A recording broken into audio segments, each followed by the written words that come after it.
ቶሮንቶ ካናዳ ያደረገ የመረጃና የመዝናኛ የሚዲያ አገልግሎት ነው።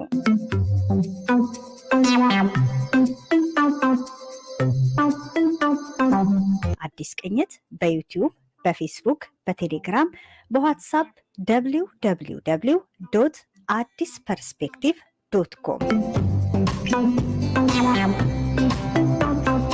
ሐሙስ በቀጥታ የሬዲዮ ስርጭት ከ2 ፒኤም እስከ 4 ፒኤም ከዳንኤል ስፔክትረም ስቱዲዮ በሬዲዮ ሬጀንት ላይ ታገኙናላችሁ። ቻናላችንን ሰብስክራይብ አድርጉና ዝግጅቶቻችንን አድምጡ።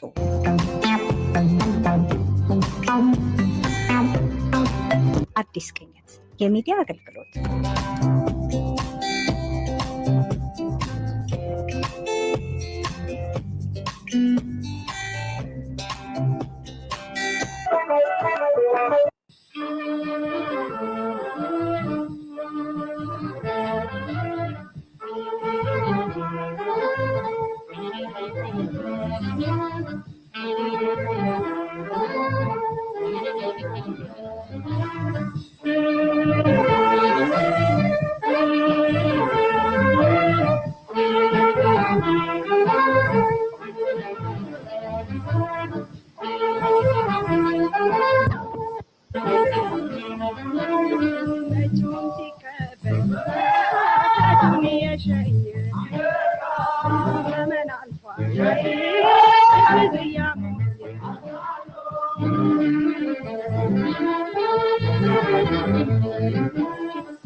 ወትሮም ወጋልባ ነው ስደተኛ ስምና ክብሩን የጣለ እግሩ ከሀገሩ ሲነቀል ውስጡ ባዶን የቀረ።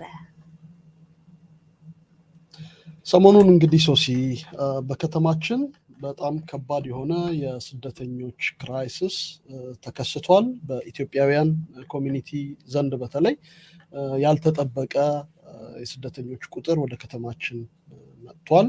ከኢትዮጵያ የመጡ ናቸው፣ ወጣቶች ናቸው በብዛት። ነገር ግን ባለው የስደተኞች ችግርና የሼልተር ወይም የጊዜያዊ መጠለያ እጥረት ምክንያት እነዚህ አዲስ የመጡ እንግዶች በየቦታው ለመውደቅና ለመቸገር ተዳርገዋል። ነገር ግን ኢትዮጵያዊ ኮሚኒቲ በቶሮንቶ የሚኖረው በቶሮንቶና አካባቢ የሚኖረው ኢትዮጵያዊ ተረባርቦ ወገኖቹን ለመርዳት ለማገዝና ይሄ ችግር ጊዜያዊው እጥረት እስኪቀረፍ ድረስ የሚችለውን ለማድረግ እየሞከረ ነው። አንቺም እሱን ለማስታወስ ይመስለኛል ያንን መግቢያ ግጥም ያስደመጥሽን። እንደምን አላችሁ? እንደውም አቋረጥኩህ። እንደውም ጥሩ ጊዜ ላይ ነው የመጡት።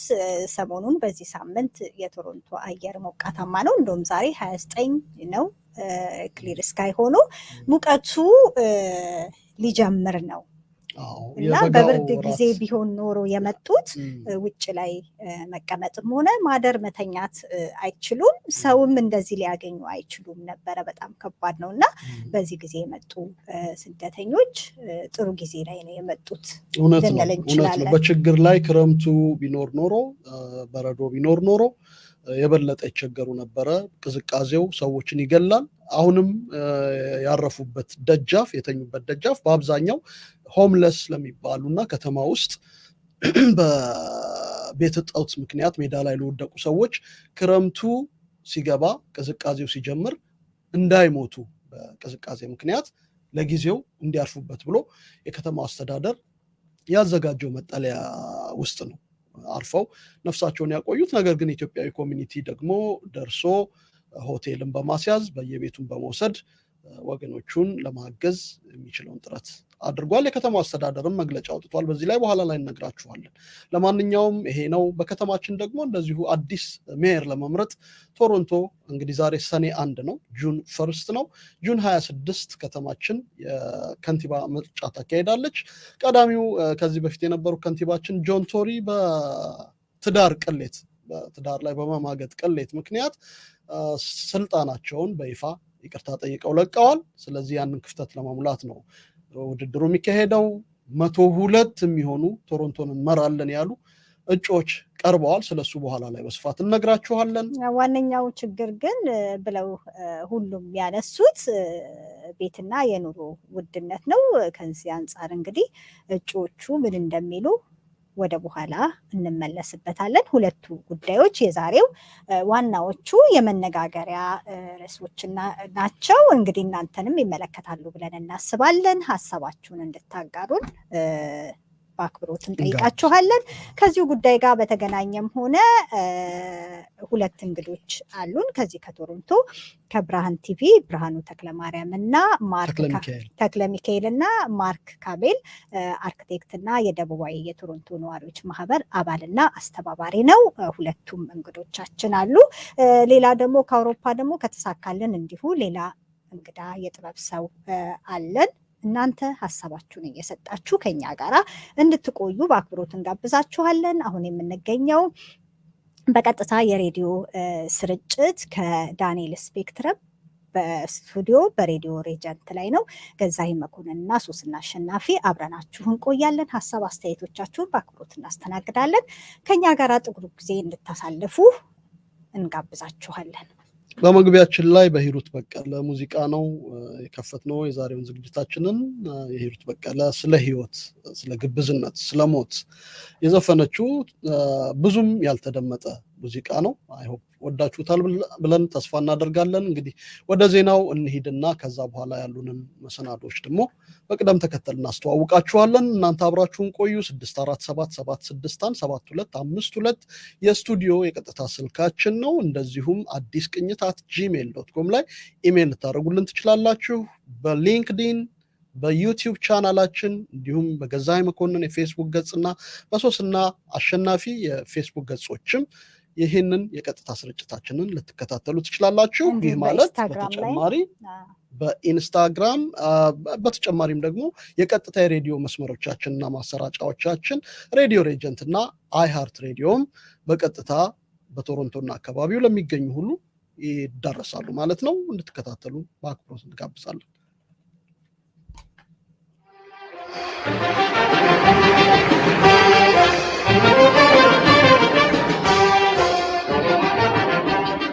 ዓለም እንዴት ሰነበተች እስቲ እንጠይቃት። ሰላም ጤና ነች ሆይ ከፋት ሆይ ደስ አላት?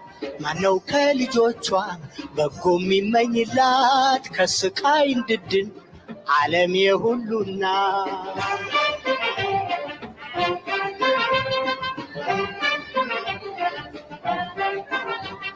በአራቱ ማዕዘን ከጽንፍ እስከ ጽንፉ ጠቢባን በጥበብ ሰነፍም በእንቅልፉ የሚጋልብባት ዓለም ሰፊቷ እንዴት ሰነበተች አለ ወይ ሕይወቷ? ወደ መጀመሪያው ስናልፍ የቶሮንቶ ከተማ አስተዳደር ባወጣው መግለጫ ሰሞኑን በቶሮንቶ የተከሰተውን የስደተኞች መጠለያ ችግር ለመቅረፍ ከፌዴራል መንግስት ተገቢ ፈንድ ሊለቀቅ ይገባል አለ።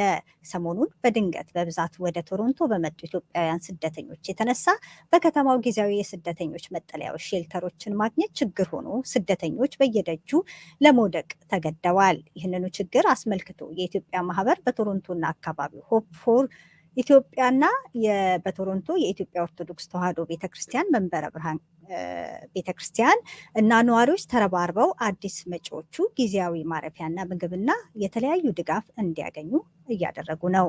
ትላንት በፒተር ስትሪት በሚገኘው 129 ፒተር ጊዜያዊ የቤት አልባዎች መጠለያ ደጅ ላይ ከነሻንጣቸው ተቀምጠው ስደተኞቹ ለአዲስ ቅኝት ሚዲያ አገልግሎት እንደነገሩን መጠለያ ሲገኝ እንሰጣችኋለን፣ ለማዕከል ደውላችሁ ንገሩ ተባልን ብለዋል። ትላንት የኢትዮጵያ ማህበር በቶሮንቶና አካባቢው ችግሩን ለማሰማት በጠራውና በቶሮንቶ ማዘጋጃ ቤት ከተካሄደው ስብሰባ ተከትሎ የከተማው አስተዳደር የስካርብሮ ሩዥ ፓርክ እና ዶን ቫሊ ሮድስ ተወካዮችና ምክትል ከንቲባዋ ጄኒፈር ማክሌቭ ከዋና ዋና ይህን ጉዳይ የሚመለከቱ የከተማው የስራ ኃላፊዎች ጋር ካደረጉት ስብሰባ በኋላ መግለጫ አውጥተዋል። በመግለጫቸውም በቶሮንቶ የተከሰተውን አሳሳቢ ስደተኞች ጊዜያዊ መጠለያና ማረፊያ ሼልተር እጥረት በተመለከተ የሚመለከታቸው የሁሉም ደረጃ መንግስታት ተገቢ ትኩረትና ፈንድ እንዲመድቡ ጥሪ አቅርበዋል። የፕሮቪንስና የፌዴራል መንግስታት በከተማዋ ያለውን ከአቅም ያለፈ የስደተኛ ችግርና ጊዜያዊ ማረፊያ ሼልተር ችግር ፍትሐዊና ዘላቂ በሆነ ሁኔታ እንዲፈቱ ጥሪ አቅርበዋል። ለስደተኝነት ያመለከቱ ሰዎችም ህይወት ለማቆየትና ለመጠለል የሚያስችል ጉዳያቸው እስኪያልቅ ማረፊያ ሊያገኙ ይገባል ብለዋል። በመግለጫቸው ከተማው ከ2016 ጀምሮ በተከሰተው ያልተጠበቁ ስደተኞች ጫና ስር የወደቀውን አገልግሎት ለመደገፍ የሚችለውን ቢያደርግም አሁን ግን ከአቅም በላይ ሆኗል ተብሏል። መቀመጫውን ኩቤክ ያደረገው ቦምባርድ ኤር የተባለው የካናዳ ጀት አምራች መንግስት የካናዳ አየር ኃይል የስለላ አውሮፕላኖች ምርትን በተመለከተ ፍትሐዊ ጨረታ እንዲያወጣ ጠይቋል። የካናዳ ፌዴራል መንግስት በማርች ባወጣው ጥቆማ የሚሰጠውን ጨረታ ለአሜሪካው ጀት አምራች ቦይንግ ሊሰጥ መሆኑን ገልጿል። የዕቃ ግዢና የህዝብ አገልግሎት ሚኒስትሯ ሄሌና ጃዛክ ናቸው ለፓርላማው ኮሚቴ ይህን ያሳወቁት። ይህ ውሳኔ የተላለፈውና ለአሜሪካው ቦይንግ ጨረታው የሚሰጠው የካናዳ መከላከያ ሚኒስቴር ፍላጎቱን የሚያሟላው በአሜሪካው ቦይንግ የሚመረተው የኤትኤ የተባለ ፓስዳን አውሮፕላን ነው በማለቱ ነው። ሆኖም የካናዳው ቦምባርድ አየር ቦይንግ የተባለ ቴክኖሎጂ አለኝ ብሎ ቀድሞ ያወጀው ውድድርን ሽሽት በመሆኑ ጨረታው ለሁሉም በግልጽና በፍትሐዊነት ይሰጥና እኛም ያለንን እናሳያለን ብለዋል ጂን ክሪስቶፈር ጋሊገር የቦምባርድ ኤር ምክትል ስራ አስፈጻሚ። የቀድሞ የካናዳ ፕሬዝዳንት ዴቪድ ጆንስተን በልዩ ራፖርተርነታቸው ቆያለሁ ቢሉም ተወካዮች ምክር ቤት እንዲለቁ ወስኖባቸዋል። የውጭ ሀገራት በካናዳ የውስጥ ጉዳይ መግባትን በተለይም የቻይናን ከ2019 እና ከ2021 ምርጫ ጋር በተያያዘ የፈጸመችውን ጣልቃ ገብነት እንዲያጣራ የተቋቋመው ልዩ ራፖርተር እንዲመሩ በጠቅላይ ሚኒስትር ጀስቲን ትሩዶ በተሰየሙት የቀድሞ የካናዳ ጠቅላይ ገዢ ወይም ገቨርነር ጀነራል ዴቪድ ጆንስተን ጉዳይ ተቃዋሚዎች ከጠቅላይ ሚኒስትሩና ከአባታቸው ፒየር ትሩዶ ፋውንዴሽን ጋር ልዩ ግንኙነት አላቸው በሚል ሲቃወሙት መቆየታቸው ይታወሳል። ትላንት የኤንዲፒ ፓርቲ ባቀረበው ሞሽን በጠቅላይ ሚኒስትር ጀስቲን ትሩዶ ከተሰጣቸው የውጭ ጣልቃ ገብነት አጣሪ ሰብሳቢነታቸው እንዲለቁ ጠይቋል።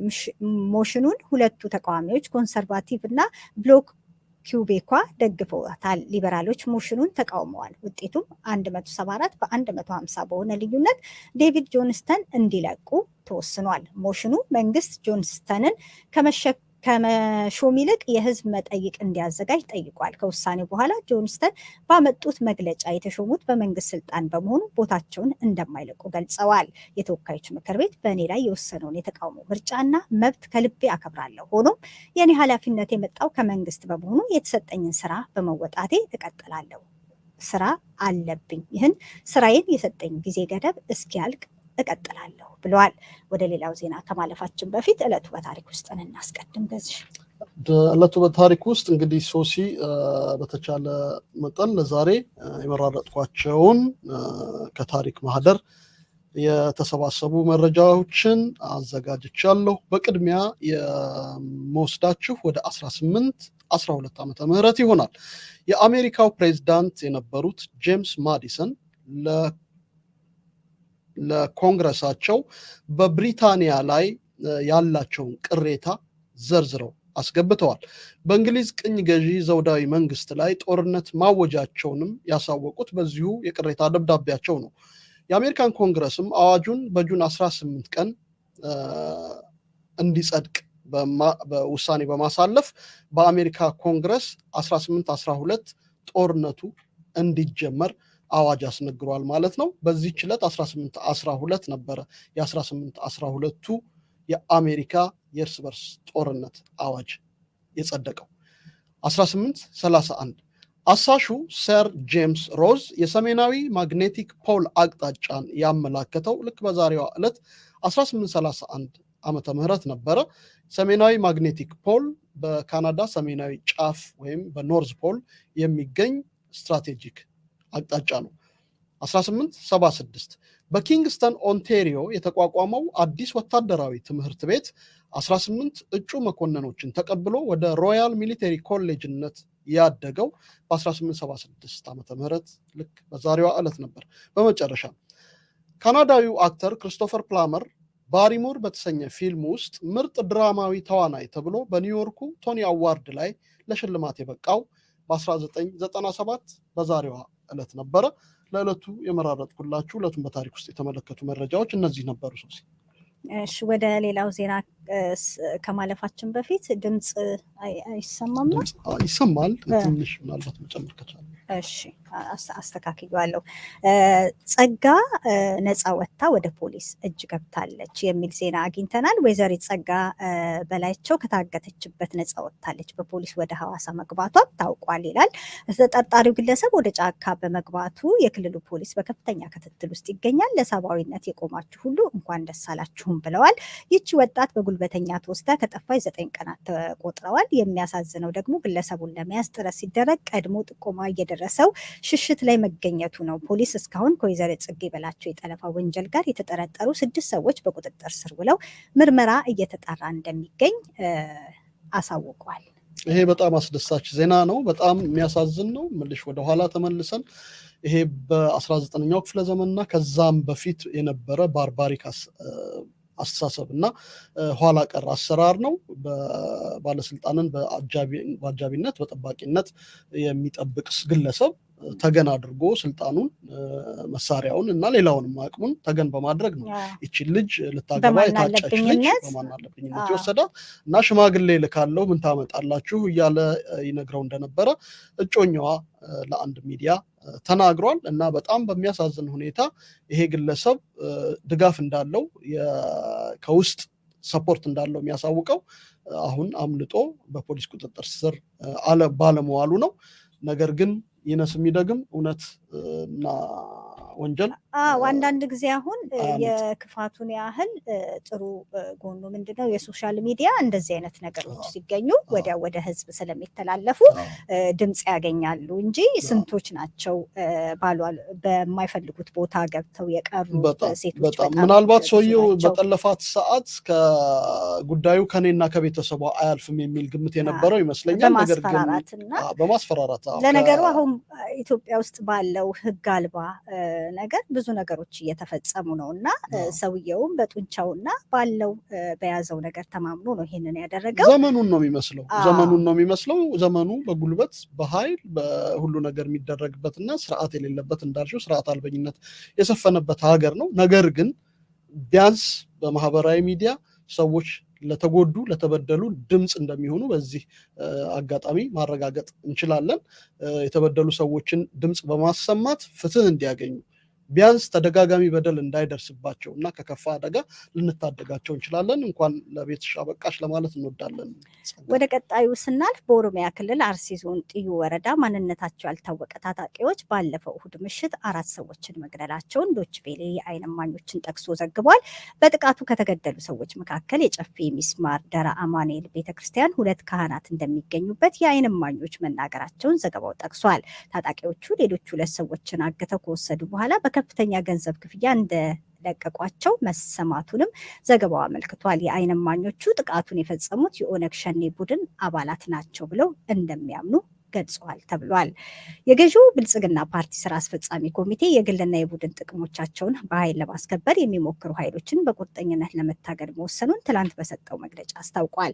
ስራ አስፈጻሚ ኮሚቴው በመደበኛ ስብሰባው ማጠቃለያ ላይ በሰጠው መግለጫ የህግ የበላይነትን ለማስከበር በነፃነት አጠቃቀምና አያያዝ ረገድ የሚታየውን መዛነፍ በአግባቡ ለመምራትና የመንግስትን ኃይልን በብቸኝነት የመጠቀም መብትን በተገቢው መጠን ስራ ላይ ለመዋል መወሰኑን ገልጧል። ፓርቲው የግልና የቡድን ፍላጎታቸውን በኃይል ማስፈጸም የሚፈልጉና ለጽንፈኛ ኃይሎች ህብረ ብሔራዊ አገራዊ አንድነትን በጠንካራ መሰረት ላይ ለመገንባት በሚደረገው ጥረት ላይ ስጋት ፈጥረዋል ብሏል። በህዝብ የነፃነት አጠቃቀምና አስተዳደር መካከል ያለውን ሚዛን በመጠበቅ ረገድና ፓርቲው ውስንነቶችን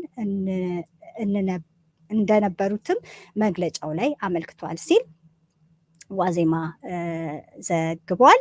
በመጋቢት 2011 ዓ.ም ከኢትዮጵያ ወደ ኬንያ ሲጓዝ የኢትዮጵያ ውስጥ በተከሰተው የኢትዮጵያ አየር መንገድ ቦይንግ 737 ማክስ 8 አውሮፕላን የሞቱ ሰዎች ቤተሰቦቻቸው ሟቾች ከአደጋው በፊት ለደረሰባቸው ስቃይ ካሳ መጠየቅ ይችላሉ ሲል አንድ የአሜሪካ ፍርድ ቤት ዳኛ መወሰናቸውን ሮይተርስ ዘግቧል።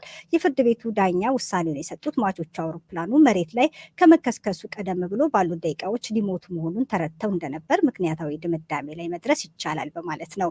በአደጋው 157 መንገደኞች መሞታቸው ይታወሳል። ቦይንግ ኩባንያ ለአደጋው የወንጀል ተጠያቂነት እንዳይኖርበት ከአሜሪካ ፍትህ ሚኒስቴር ጋር ቀደም ሲል ስምምነት ላይ የደረሰ ሲሆን በምትኩ 2.5 ቢሊዮን ዶላር ካሳ እና ቅጣት ለተጎጂዎች ለአሜሪካ መንግስትና ለተለያዩ አየር መንገዶች ለመክፈል ተስማምቷል። የኤርትራው ፕሬዝዳንት ኢሳያስ አፈወርቂ ከሩሲያው ፕሬዝዳንት ቭላዲሚር ፑቲን ጋር ትላንት ሞስኮ ውስጥ እንደተወያዩ የኤርትራ መንግስት ቃል አቀባይ የማነ ገብረ መስቀል በትዊተር ገጻቸው አስታውቀዋል። የኢሳያስና ፑቲን ውይይት ያተኮረው በሁለትዮሽና ዓለም አቀፋዊ ጉዳዮች እንዲሁም ሁለቱ ሀገራት ትኩረት በሚሰጧቸው የጋራ ጉዳዮች ዙሪያ መሆኑን የማነ ገልጸዋል። ፕሬዝዳንት ፑቲን ኢሳያስ ሩሲያ በነሐሴ በምታስተናግደው የአፍሪካና ሩሲያ የመሪዎች ጉባኤ ላይ እንዲሳተፉ እንደጋበዟቸው ተገልጧል። የሰሞኑ የፕሬዝዳንት ኢሳያስ ጉዳይ አነጋጋሪ ሆኗል። ፕሬዝዳንት ኢሳያስ አፈወርቂ እና በተለይም ኤርትራ እንደ ሀገር እንግዲህ ከረዥም ጊዜ በኋላ ምናልባትም ከ20 ዓመታት ለዘለቀ ጊዜ በሆርን ኦፍ አፍሪካ ወይም በቀንዱ አፍሪካ ቀንድ አካባቢ እዚህ ግባ የሚባል የዲፕሎማሲያዊ ተጽዕኖም ሆነ ኢኮኖሚ ኃይል ያልነበራት ሀገር ነበረች። ነገር ግን ኢትዮጵያ ከቲፒኤልኤፍ መራሹ የኢህአዴግ መንግስት መፈራረስ በኋላ እና ከጠቅላይ ሚኒስትር አብይ አህመድ መምጣት በኋላ ኤርትራና ኢትዮጵያ በደረሱት አዲስ የሰላም ስምምነት ሳቢያ ሁለቱ ሀገራት ግንኙነታቸውን አስተካክለዋል። ከዛም ጋር ተያይዞ አሜሪካን በኤርትራ ላይ ጥላ የነበረውን ማዕቀብ አንስታለች። ከዛ ጋር ተያይዞ ከኤርትራ ከብዙ ሀገራት ጋር የነበራትን ዲፕሎማሲያዊ ግንኙነት የአፍሪካ ህብረትን ጨምሮ የኢጋድ የሚባለውን የዛ አካባቢ ሪጂናል ድርጅትንም ተቀላቅላለች። ስለዚህ ኤርትራ በዲፕሎማሲውም ሆነ በሌላው መስክ እያደረገች ያለችው እንቅስቃሴ በፊት ከነበረው በእጅጉ ተሻሽሏል። አሁን ደግሞ ምዕራባውያንና የቻይናና ሩሲያ በዛ አካባቢ ስትራቴጂክ በሆነው የሆርን ኦፍ አፍሪካ እና የሬድሲ አካባቢ ባላቸው ከፍተኛ የስትራቴጂክ ኢንትረስት ምክንያት ኤርትራ ቁልፍ ሀገር ሆና በመገኘቷ ከኤርትራ ጋር ግንኙነታቸውን እያሻሻሉ ነው። ባለፈው ሳምንት ቻይና ተገኝተው ከቻይናው ፕሬዚዳንት ጋር ሰፊ ውይይት አድርገዋል። የኢኮኖሚ ስምምነቶችን ተፈራርመዋል። አሁን ደግሞ በሞስኮ ይገኛሉ። እንግዲህ ሩሲያ ከአፍሪካ ጋር ልታደርግ ካሰበችው ሰፊ የኢኮኖሚና የፖለቲካዊ ግንኙነት ሂደቶች የመጀመሪያው ስቴፕ ከኤርትራ ጋር ያላትን ግንኙነት ወደ ተሻለ ደረጃ ከፍ ማድረግ እና እንግዲህ በኤርትራ አማካኝነት ደግሞ ከአፍሪካ ጋር የሚኖራትን ግንኙነት የማሳለጥ አቅጣጫ እየተከተለች መምጣቷን ነው የፖለቲካ ተንታኞች የሚገልጹት። ኢትዮጵያ በዚህ ውስጥ የት ነች ከተባለ ኢትዮጵያ አሁንም በእርስ በርስ ጦርነትና በብሔር ፖለቲካ ሽኩቻ ውስጥ እየደቀቀችና ኢኮኖሚዋም እየላሸቀ ማህበረሰቧም በተስፋ መቁረጥ ውስጥ እየወደቀ ያለች ሀገር ስለሆነች ሁሉ ጊዜም አምባገነንም ቢሆን ስርዓት ያለበት መንግስትን ነው የሚመርጡት። ቢዝነስ ለመስራትም ሆነ ከአንድ ሀገር ጋር ያለሽ ግንኙነት ስቴብል በሆነ የፖለቲካ ሁኔታ ውስጥ ካልሆነ ከዛ ሀገር ጋር ቢዝነስም ሆነ ሌላ አይነት ግንኙነት ማድረግ አትችልም። ስለዚህ ከኢትዮጵያ ኤርትራ ትንሽ ብትሆንም ኢኮኖሚዋ አነስተኛ ቢሆንም በአምባገነን መንግስት ስር ብትተዳደርም ነገር ግን ስቴብል ነች። ገብቶሻል? ዋን ማን ስትሮንግ የሆነ ዋን ማን አስተዳደር ኦቶሪቴሪያን የሆነ ሲስተም ያላት ሀገር ነች፣ ግን ስቴብል ነች። ስለዚህ ገንዘባቸውን ኢንቨስት ቢያደርጉ በአግባቡ ጸጥታ የተጠበቀ የቢዝነስ እንቅስቃሴ ውስጥ እንደሚገቡ እርግጠኛ ናቸው። ኢትዮጵያ ውስጥ ግን ገንዘብሽን አምጥተሽ ኢንቨስት አደረግሽ ማለት ማንኛውም ነገር ሊከሰት ይችላል። ምክንያቱም ኢትዮጵያ የውስጥ ችግሯን ገና መፍታት አልቻለችም እና ይሄ በጣም ከባድ የሆነ ሪጂናል አሰላለፍን የቀየረ አካሄድ እንዳስከተለ ነው ጉብኝቱ የሚያሳየው። ለዕለቱ ያልነውን ዜናዎች በዚሁ አጠቃለናል። ወደ ሌላ ዝግጅቶቻችን እናልፋለን። እናንተ ከኛ ጋር አብራችሁን እንድትቆዩ በድጋሚ በአክብሮት እንጋብዛችኋለን።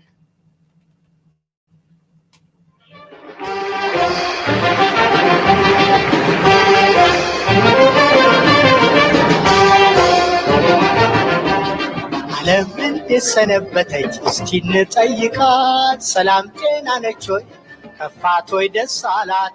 ማነው ከልጆቿ በጎ የሚመኝላት ከስቃይ እንድድን ዓለም የሁሉ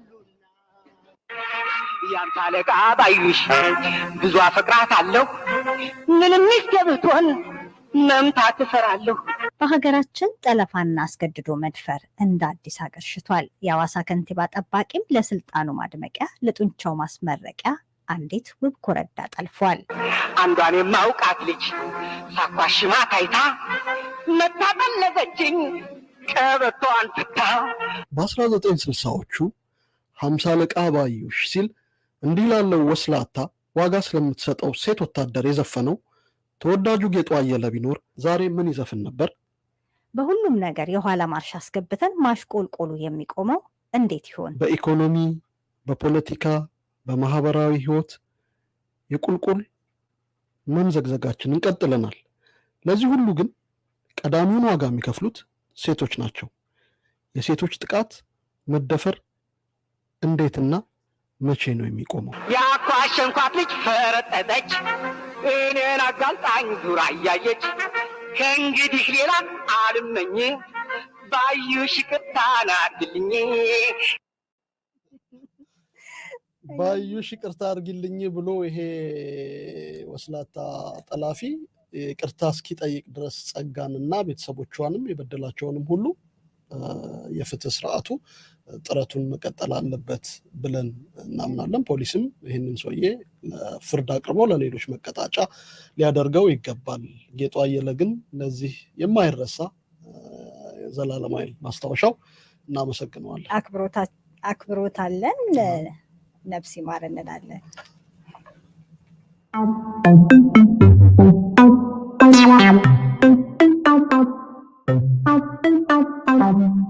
አዲስ ቅኝት መቀመጫውን በቶሮንቶ ካናዳ ያደረገ የመረጃና የመዝናኛ የሚዲያ አገልግሎት ነው።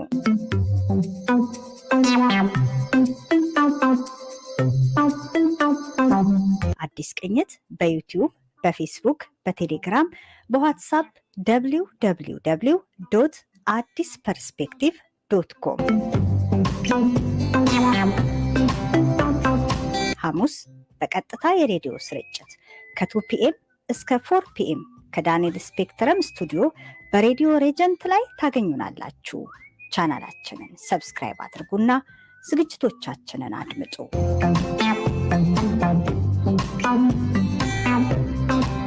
አዲስ ቅኝት የሚዲያ አገልግሎት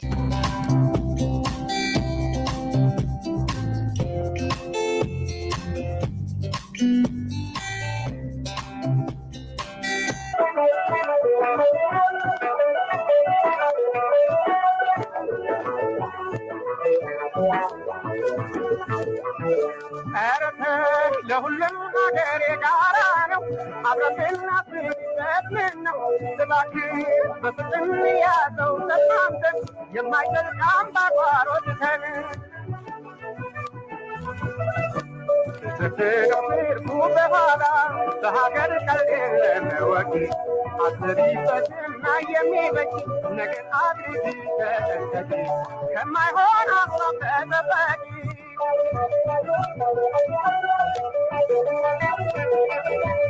ይልቅ በአንድነት ተስማምተን እንያያዝና በኩሉ ጨዋታ አናርገው ቀልደን በከንቱ ያንስ ይሻላል ፍቅር እኮ ቢደረጅ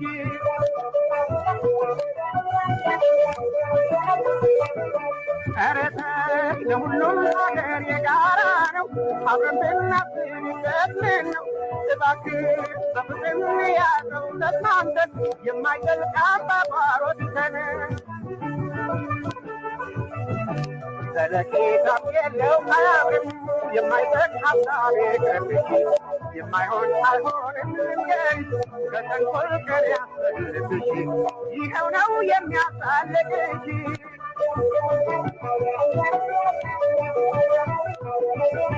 የሚሆን ይሆናል ብትሰሙ ልባችን ከጸና በፍቅር ስለዚህ አስቢበት በጣም በተንኮል አዲስ ቅኝት አድማጮች ተመልካቾች በቀጥታ የስልክ መስመራችን ላይ ተወዳጁ ሰዓሊ ረዳት ፕሮፌሰር ተባባሪ ፕሮፌሰር አይደለም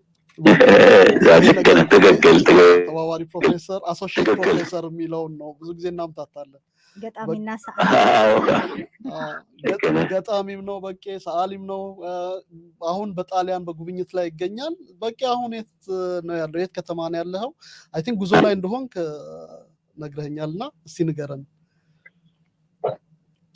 ያ አልሰማሁም ኩራራ መሰለኝ ኦኬ ጉዞ ላይ ነኝ አሁን ይሰማል አዎ ልክ ነው ኦኬ ልክ ነው ወደ ሚላን እየሄድኩኝ ነው ከቱሪን ከተማ ወደ ሚላን እየሄድኩ ነው ከቱሪን መቼ ነው እንዴት ነው ጣሊያን ጉብኝት ጣሊያን ስትሄድ የመጀመሪያ ጊዜህ ነው የት ከተማ ነው መጀመሪያ ያረፍከው ጣሊያን ነበርኩኝ በ2002 ፍሎረንስ ነበርኩ አንድ አሜሪካን አርት ኮሌጅ አለ እዛ ሬዚደንስ ነበረኝ አንድ ሌክቸር እዛ ነበርኩኝ ስለዚህ ትንሽ ኮሜስት ከብዙ ጊዜ በኋላ ደግሞ አሁን ጀምረሃል አውቀው ነበረ ጣሊያን አውቀው ነበረ በነገራችን በቂ ካንተ ጋር የምንተዋወቀው ጣሊያን ካልቸራል ኢንስቲትዩት የነበረ ኤግዚቢሽን ላይ ነው ልክ ነህ ያ አሁን ደግሞ እዚህ በሌላ እንትን የመጣታ የማነው የቱሪን የፓላስ የመድረሱ ሮያል ሙዚየሙ አዲስ እያደራጀ ያለው እንትን አለው ኤግዚቢሽን ፕሮጀክት አለው ከመላ አፍሪካ በተለይ ከመካከለኛውና ከምስራቅ አፍሪካ በስጦታም በግዥም በስርቆትም የሰበሰቧቸው ብዙ ንብረቶች አሏቸው በመላው የጣሊያን ከተሞች በተለይ በሮም በጣም ትልቅ ስብስብ አላቸው እነሱም አያውቁትም ነበር ቆልፈው ዘግተው ለትውልዱ ባላስተማሩም ራሳቸውም ከፍተው ምን እንደሆነ በመልክ አላስቀመጡም ትርጉሙ ምን እንደሆነ ግማሹ የአምልኮ ግማሹ የመደሰቻ ግማሹ የመገልገያ ግማሹ የውበት ብዙ አይነት ንብረቶች ነው በሚገርም በሚደንቅ መንገድ ከሚሽነሪዎቻቸው እስከ ወታደሮቻቸው ከዲፕሎማቶቻቸው እስከ ነዋሪዎቻቸው ያልሰበሰቡት ማንተን የለም የአፍሪካ ንብረቶች የሉም እና አሁን ቀስ በቀስ ግራቀኝ እያዩ እንደሌላ አካውን እያወጡ ነው እና እስቲ ብቻችንን እንደምናደርግ ከአፍሪካም እንደዚሁ እስቲ ሰው ጋብዝ ሄሎ በቄ ተቋረጠ መሰለኝ ስልኩ አይደለ ሄሎ በቄ ሰማን ሄሎ መልሰን እንገናኝ የተከበራችሁ ሄሎ በቄ የተከበራችሁ አድማጭ ተመልካቾቻችን በቀጥታ ስርጭት ከጣሊያን ተባባሪ ፕሮፌሰር ገጣሚና ቀራጺ ሰዓሊ በቀለ መኮንንን እያነጋገርን ነበረ። ስልኩ ተቋርጧል። መልሰን እንገናኛለን።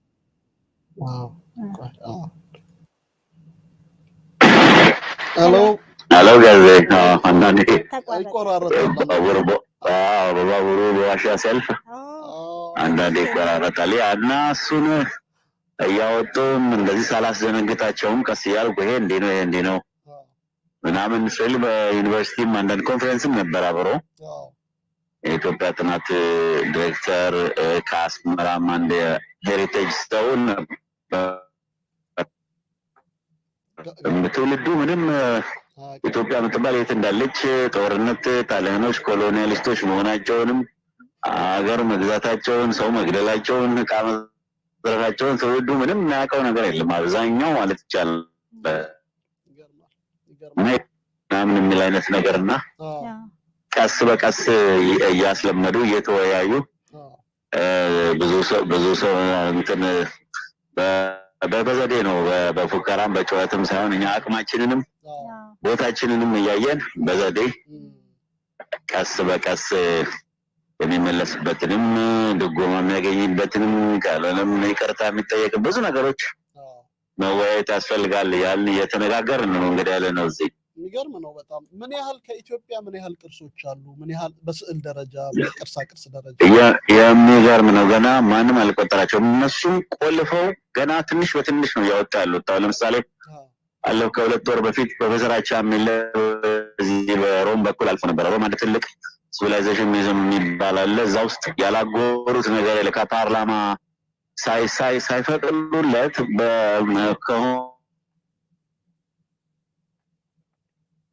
በአሳንሰር ወደ ታች ሲወርዱ በድንገት የተከፈተበት ቦታ ላይ ያገኘው እንግዳ ከአራት ተቀርድዶ የተሰረቀ ከጊዮርጊስ የተሰረቀ ስዕሎችን አይተው ደንግጠው በኋላ ሰዎቹም ደነጋግጠው አስወጧቸውና ራሳቸውም አንደኛ በደንብ አውቀው ገና ቆልፈው እያወጡ ነው ያሉት። ምን እንዳላቸው ድረስ የሚያውቁት የተወሰኑ ሰዎች ናቸው። የምን ዕቃ እንደሆነም የማያውቁት የተወሰኑ ሰዎች ናቸው።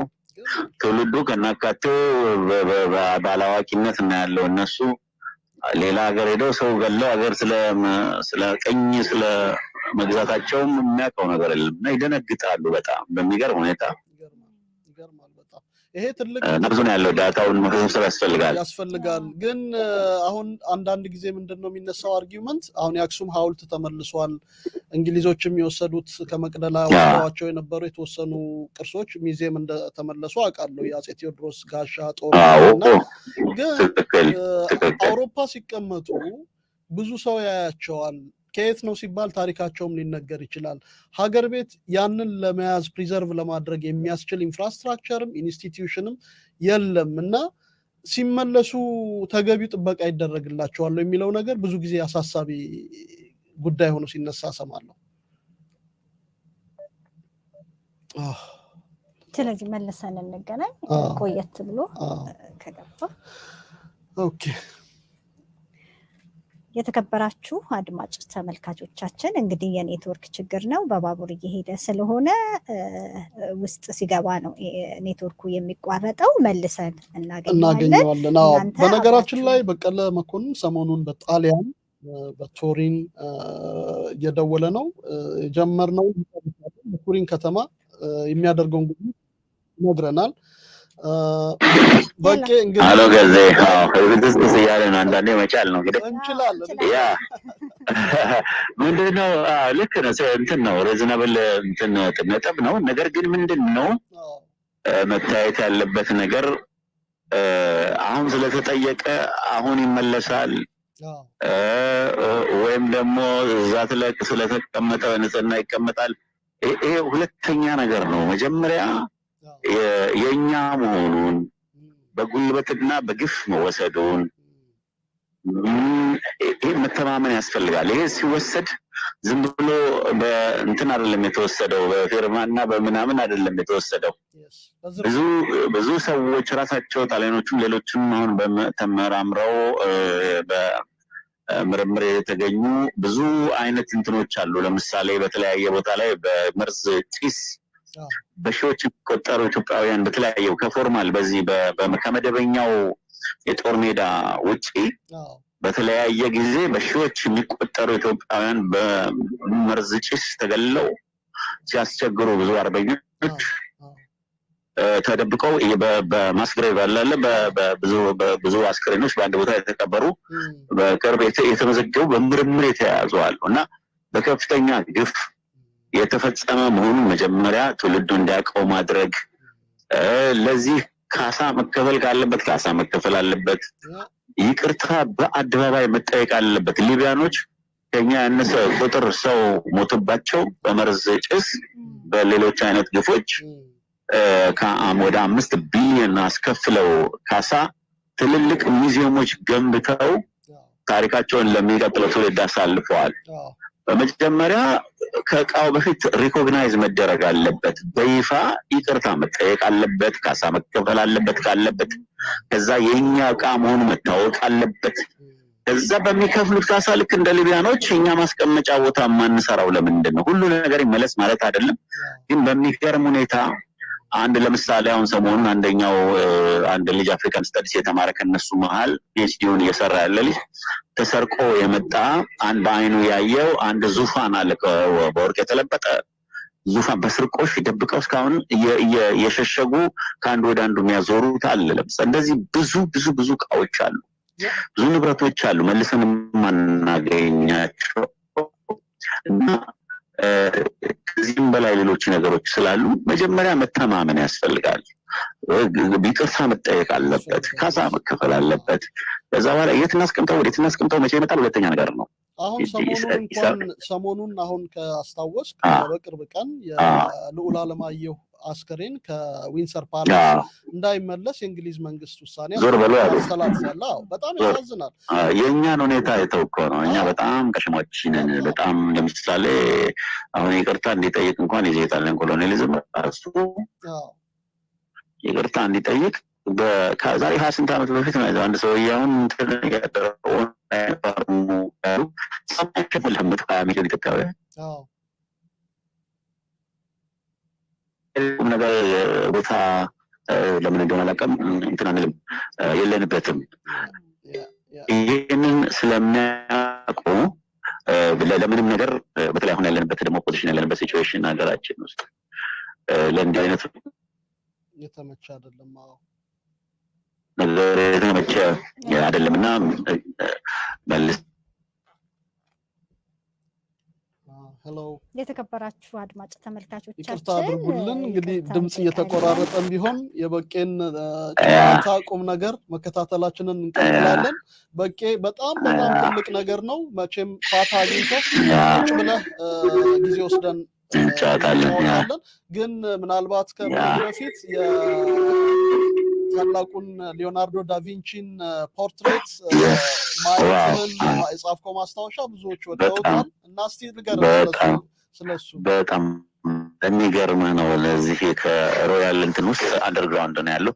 ብዙዎቹ የኦሪጂናል ስራዎች በተለይ በጣም ትንንሾች እና ጥቂት ናቸው ሊዮናርዶ የሰራ። ሊዮናርዶ ብዙ አልሰራ። የሚገርመው ነገር ሞር ኦፍ ሳይንቲስት ነገር ነው እና እነዚህም የተመጠኑ እና የተወሰኑ ስራዎች የት እንዳሉ እንኳን ብዙ አይታወቅም ከላስታጠር እዚያ ሚላን ካለው ውጭ። እኔ ሰልፍ ፖርትሬቱን ማንም የት እንዳለ እንኳን አያውቅም እና እኔ ራሴ ስሰማ ገርሞኝ እዚህ መኖርን አላውቅም ነበረ። በጣም በሚገርም የተወደደና የሚደነቅ ነው እሱ ደግሞ እና ልክ እሱን ሰማ ጠየቅኩኝ።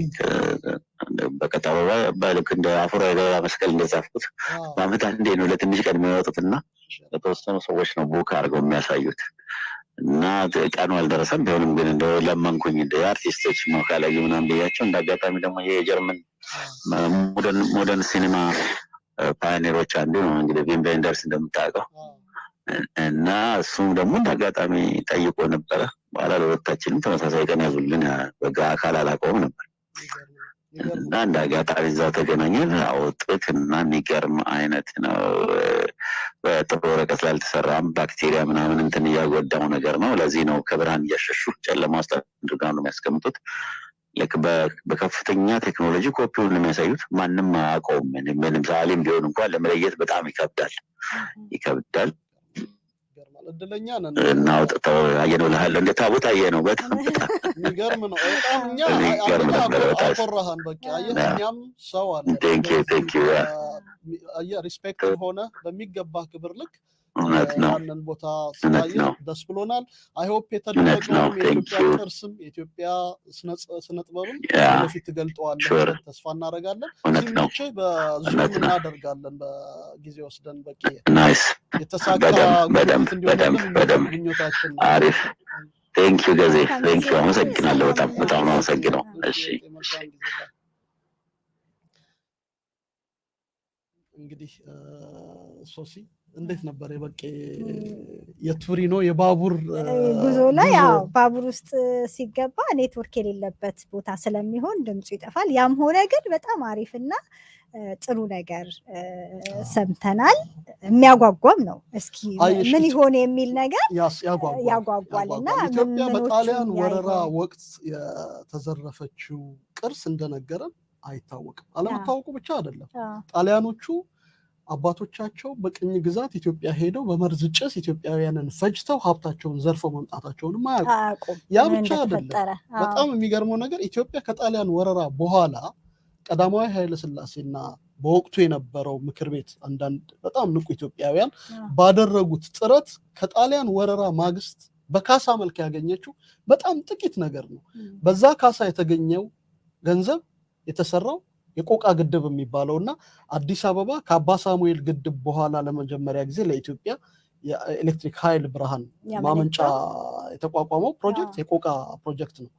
ቆቃ ግድብ የተገነባው በጣሊያን በተገኘ የተወሰነ ካሳ ነው።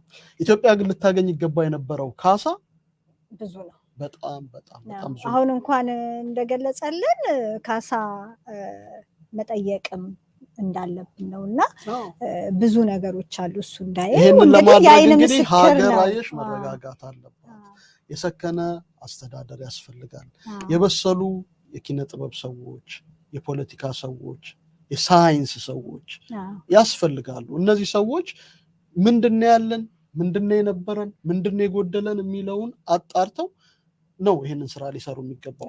ሀገር እንደ ህዝብ መስከን አለብን እና አይ ሆፕ በዚህ ላይ እንግዲህ ሰፋ ያለ ጊዜ ወስደን ከታላቁ ሰዓሊ ቀራጺና ተባባሪ ፕሮፌሰር በቀለ መኮንን ጋር በአዲስ ቅኝት በቅርቡ ወደዛ ሳይመለስ እናገኘዋለን ብለን ተስፋ እናደርጋለን። የተከበራችሁ አድማጭ ተመልካቾቻችን አሁን የምንገኘው ከዳንኤል ስፔክትረም በሬዲዮ ሬጀንት ላይ በቀጥታ ስርጭት ነው። አብራችሁን ከኛ ጋር ያላችሁትን ሁሉ ከልብ እናመሰግናለን። ሀሳብ አስተያየቶቻችሁን ብትልኩልን በአክብሮት እናስተናግዳለን።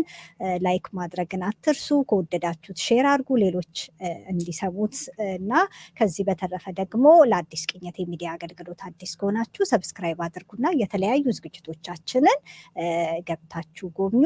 አሁንም ከቀሪ ዝግጅቶቻችን ጋር አብራችሁን እንድትዘልቁ በአክብሮት እንጋብዛለን። ግን ሶሲ ከዛ በፊት ፕሮግራሞቻችንን በፌስቡክም ሆነ በዩቲዩብ እየተከታተሉ አስተያየት የሰጡን አድማጮች አሉ። ኡመር ጃፈር እንኳን ደህና መጣህ ኡመር፣ በጣም እናመሰግናለን። ሶሲና ገዝሽ እህታችን ጸጋ በላቸው መለቀቋን ሰምተናል፣ እንኳን ደስ አለን ብሏል። እንግዲህ በግፍ ጠልፋ የነበረችው የሐዋሳዋ ወጣት ጸጋ በላቸው በመለቀቋ የተሰማውን ደስታን የገለጸልን ዮናስ ስኮፒነር ዮናስ በጣም ነው የምናመሰግነው። ሁሉ ጊዜ አስተያየቶች በጣም የሚያበረታቱ ናቸው። ዘፈኖቹን ሰምቻቸው አላውቅም ደስ ይላሉ ብለህናል። የሄሩት በቀለን እኛም ያልተሰሙና ብዙም ጆሮ ውስጥ ያልገቡ ስራዎችን የመረጥን የምናቀርበው እንዲሁ ተደክሞባቸው ተሰርተው እንዲሁ አሁን እንደ ቅርሶቹ በቄ እንዳላቸው ቅርሶች ከህዝብ ጆሮና አይን ተሸፍነው ከሚቀሩ በእንዲህ ያለ አጋጣሚ እናሰማቸው ብለን ነው። ስለወደድካቸው ደስ ብሎናል። ስለ አስተያየቶች በጣም አድርገን እናመሰግናለን። ተስፋው ነኝ ሰይድ እንደዚሁ ከአሻም ሚዲያ እንዴት ናችሁ ብሎናል። ደህና ነን እናመሰግናለን ተስፍሽ እና ሌሎችም አስተያየቶቻቸውን እየሰጡን ነው፣ እየተከታተሉን ነው። መልእክቶቻችሁን እናደርሳለን። መልካም ቆይታ ይሁንላችሁ። And now I read the epic of Aesop, the black philosopher, in English. speaking of African studies or of Africa, the origin of all living things, the origin of all humankind, and the origin of the first civilization, very little is known. Very little has been studied so far, and a great deal more remains to be studied, to be excavated, to be rediscovered. The name Aesop means, in the Egyptian Cushitic hieroglyphs, the upper throne, the higher throne. Etop, the name of Ethiopia, means the upper truth, the higher truth.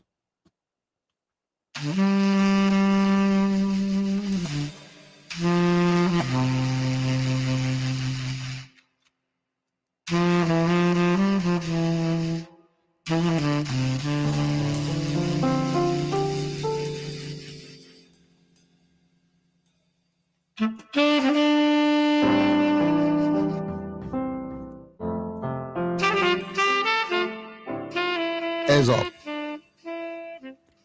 It was the year of the tall black falcon, where the rainbow bridge still stretched to the four cardinal corners of the seven skies. Come to Aesop, the first Ethiop, the Iker Nephrat, the most masterful performer of the thrashing fields, who walked first in the footprint of the gods upon the sacred mountain of Cushitic Kam. He is the firstborn of the earth and sky mother Atbara. Her lightning throne was sent down for him from the cosmos. Her belt of the glowing shimmer of the rainbow is decorated for his elegant aura. He is the crowned one by the hollow of a double point.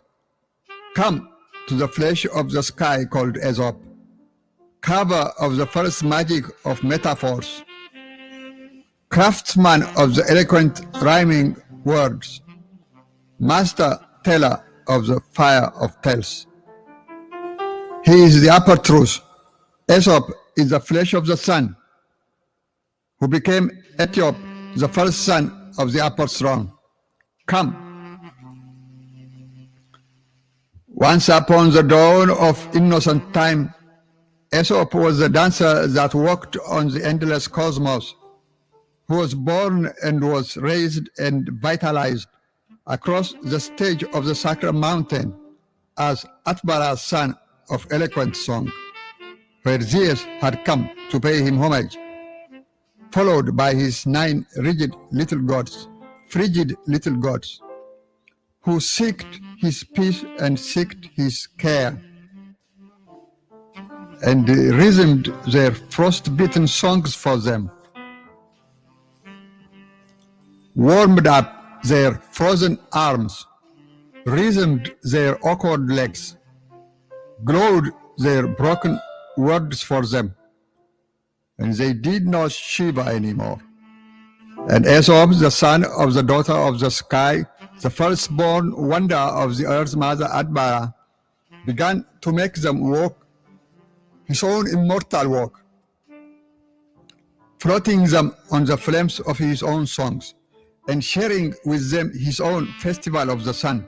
And he taught them the secret love of the magic of his tales, and their voices were reborn of fire at once, and their tongues did not stammer anymore, and their dances began to melt the hearts of rocks.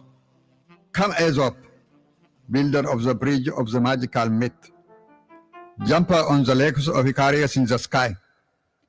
Aesop, who made the Greeks imbibe his Hamitic Hamlet like milk, and at whose feet their masters first knelt for more, for Homer to hammer the music of hum, from Aesop's Odyssey and Odyssey into his Odyssey, and for Oedipus the lame-legged to dance first on the abundant winds of Earth Mother Atbara, long, long before Aesop's children of Black Egypt were born out of his own Abba Nile, long, long before the days of the horny Solomon, of the 1,000 and more concubines, who was infatuated by the famed Ethiopian queen of Saba and wrote to her, "Many waters cannot quench love."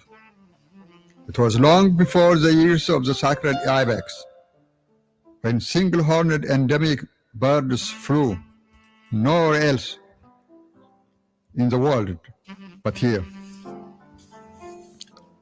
on the sacred roof of Mother Africa, when Zeus came to partake in the laughter of the sun and was spellbound and was elevated onto the magic wings of Aesop, the first Ethiop, and Zeus, the freezing cowherd led by Aesop, picked up his first golden flute, when Moses also later picked up his first magic rod, and they at first hand learned how to sing wild, and they at first hand learned how to dance free. In the footprint of Aesop, the first Ethiop, it was then the year of the tall black falcons, where the rainbow bridge still stretched to the four corners of the skies.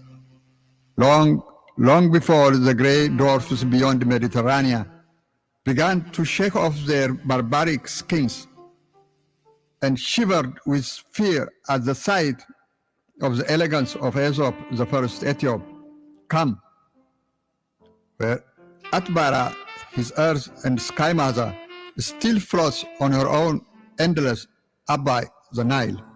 From the Tana mother source, across the Mediterranean mouths, into the Byblos, and far beyond, across the stormy heads of the Dead Seas, beyond the eternal roofs of Africa's glowing heavens. Come. Come to Aesop, for whom Ethiopia stretched her hands in supplication to the first god. And this is how first come, that Homer, and come, like Abraham, were taught how to walk upright in the sky of Aesop. And Abraham, the slave of the sons of Camitic kings, sacrificed his first golden sheep on the sacred mountain for the love of God. Come, where Jesus, the child of the Virgin Mary, found refuge from their Herods, the killer of babies, and where Aesop made him rest among the sacred cows of the land of Cush. For he is Aesop, the masterful children's storyteller, to whom Muhammad also sent his destitute family to seek refuge from their terrible quarrels. For Aesop is the chosen protector of the Ark of God, where the destitute first sons of Israel came to seek refuge from their terrible hunger, and where little Jacob, whom his big brothers sold for food, began to see his first revelation of survival on the first temple mountain of Kam. For Aesop is the first Akka of the Akka Kayu that flew from the Akika upon the Akhenaton, and from the Aksum upon the Acropolis, across the Accra back to the Farrakhan. For he is Aesop, the first ever Ethiop. Come. Rise, warrior poets, for tomorrow's resurrection of new constellations. Share the shower of the earth and sky mother Atbara, that first rained down her milk of heaven upon Aesop, the first dancer in the festival of the sun. Come, mix with the Gariba cult men of golden Arce, where as the Most High Saint Gabriel, the Tabot, revelations, their cry of powerful elegy poetry is rung out into the dead silence of the night and into Africa's deepest celestial moonlight. Come to the rainbow bridge on the sacred mountain that stretched far east upon the walls of China today and far west upon the peaks of New York today, upon the pagodas of Moscow, upon the towers of London. Come to Aesop, the first gift of the sun to earth, that rises on the pyramids of Black Egypt, across the pounding of Tokyo and into the steaming of Calcutta. Come, jump in the skyscape of time with Aesop, the leg of Ocarius that can never be broken, that can never be frozen, with the immortal dancer that can never be stopped. Come, kneel where Zeus, like Aesop, in imitation first knelt, to imbibe upon the enlivening breasts of the eternal earth and sky mother Atbara, where earthy Justinian, like godly Apis, and tyrant Caesar, like initiated Alexander, were nurtured upon the arms of Cleopatra and Hatshepsut, upon the breasts of Mother Atbara and Sister Hathor, and first learned how to walk upright. Come, walk the giant walk of Aesop, the Ethiop, where from mighty Matcha to powerful Ramses, from rebel Akhenaton to innocent Tutankhamun, the passage is passed from the holy mountain of Kam, to Caleb of Najran, to Theodros of Magdala, to Menelik of Adwa. Come, where the remotest inbuilt Falasha jewelry still mix their existential warab dance with the most hip of rock breaks today, and where the recent endemic rastas of Bob Marley have mixed with them their ancient reggae again. Come, by right of birds to grow high their wings on the first cosmic gala of Mother Africa. Come, it is now once again the year of the tall black falcon, where the whole world has come back to be born again. Come, warrior poets, for tomorrow's new rise. Walk together upon the festival of the sun. Come to the supreme teller of the magic of tales. Come to the upper truth, to Aesop, who is the flesh of the sky, who became Ethiop, the first son of the upper throne. Come to the most sacred mountain in the sky, to the poet that still cry out into the silences of the nights,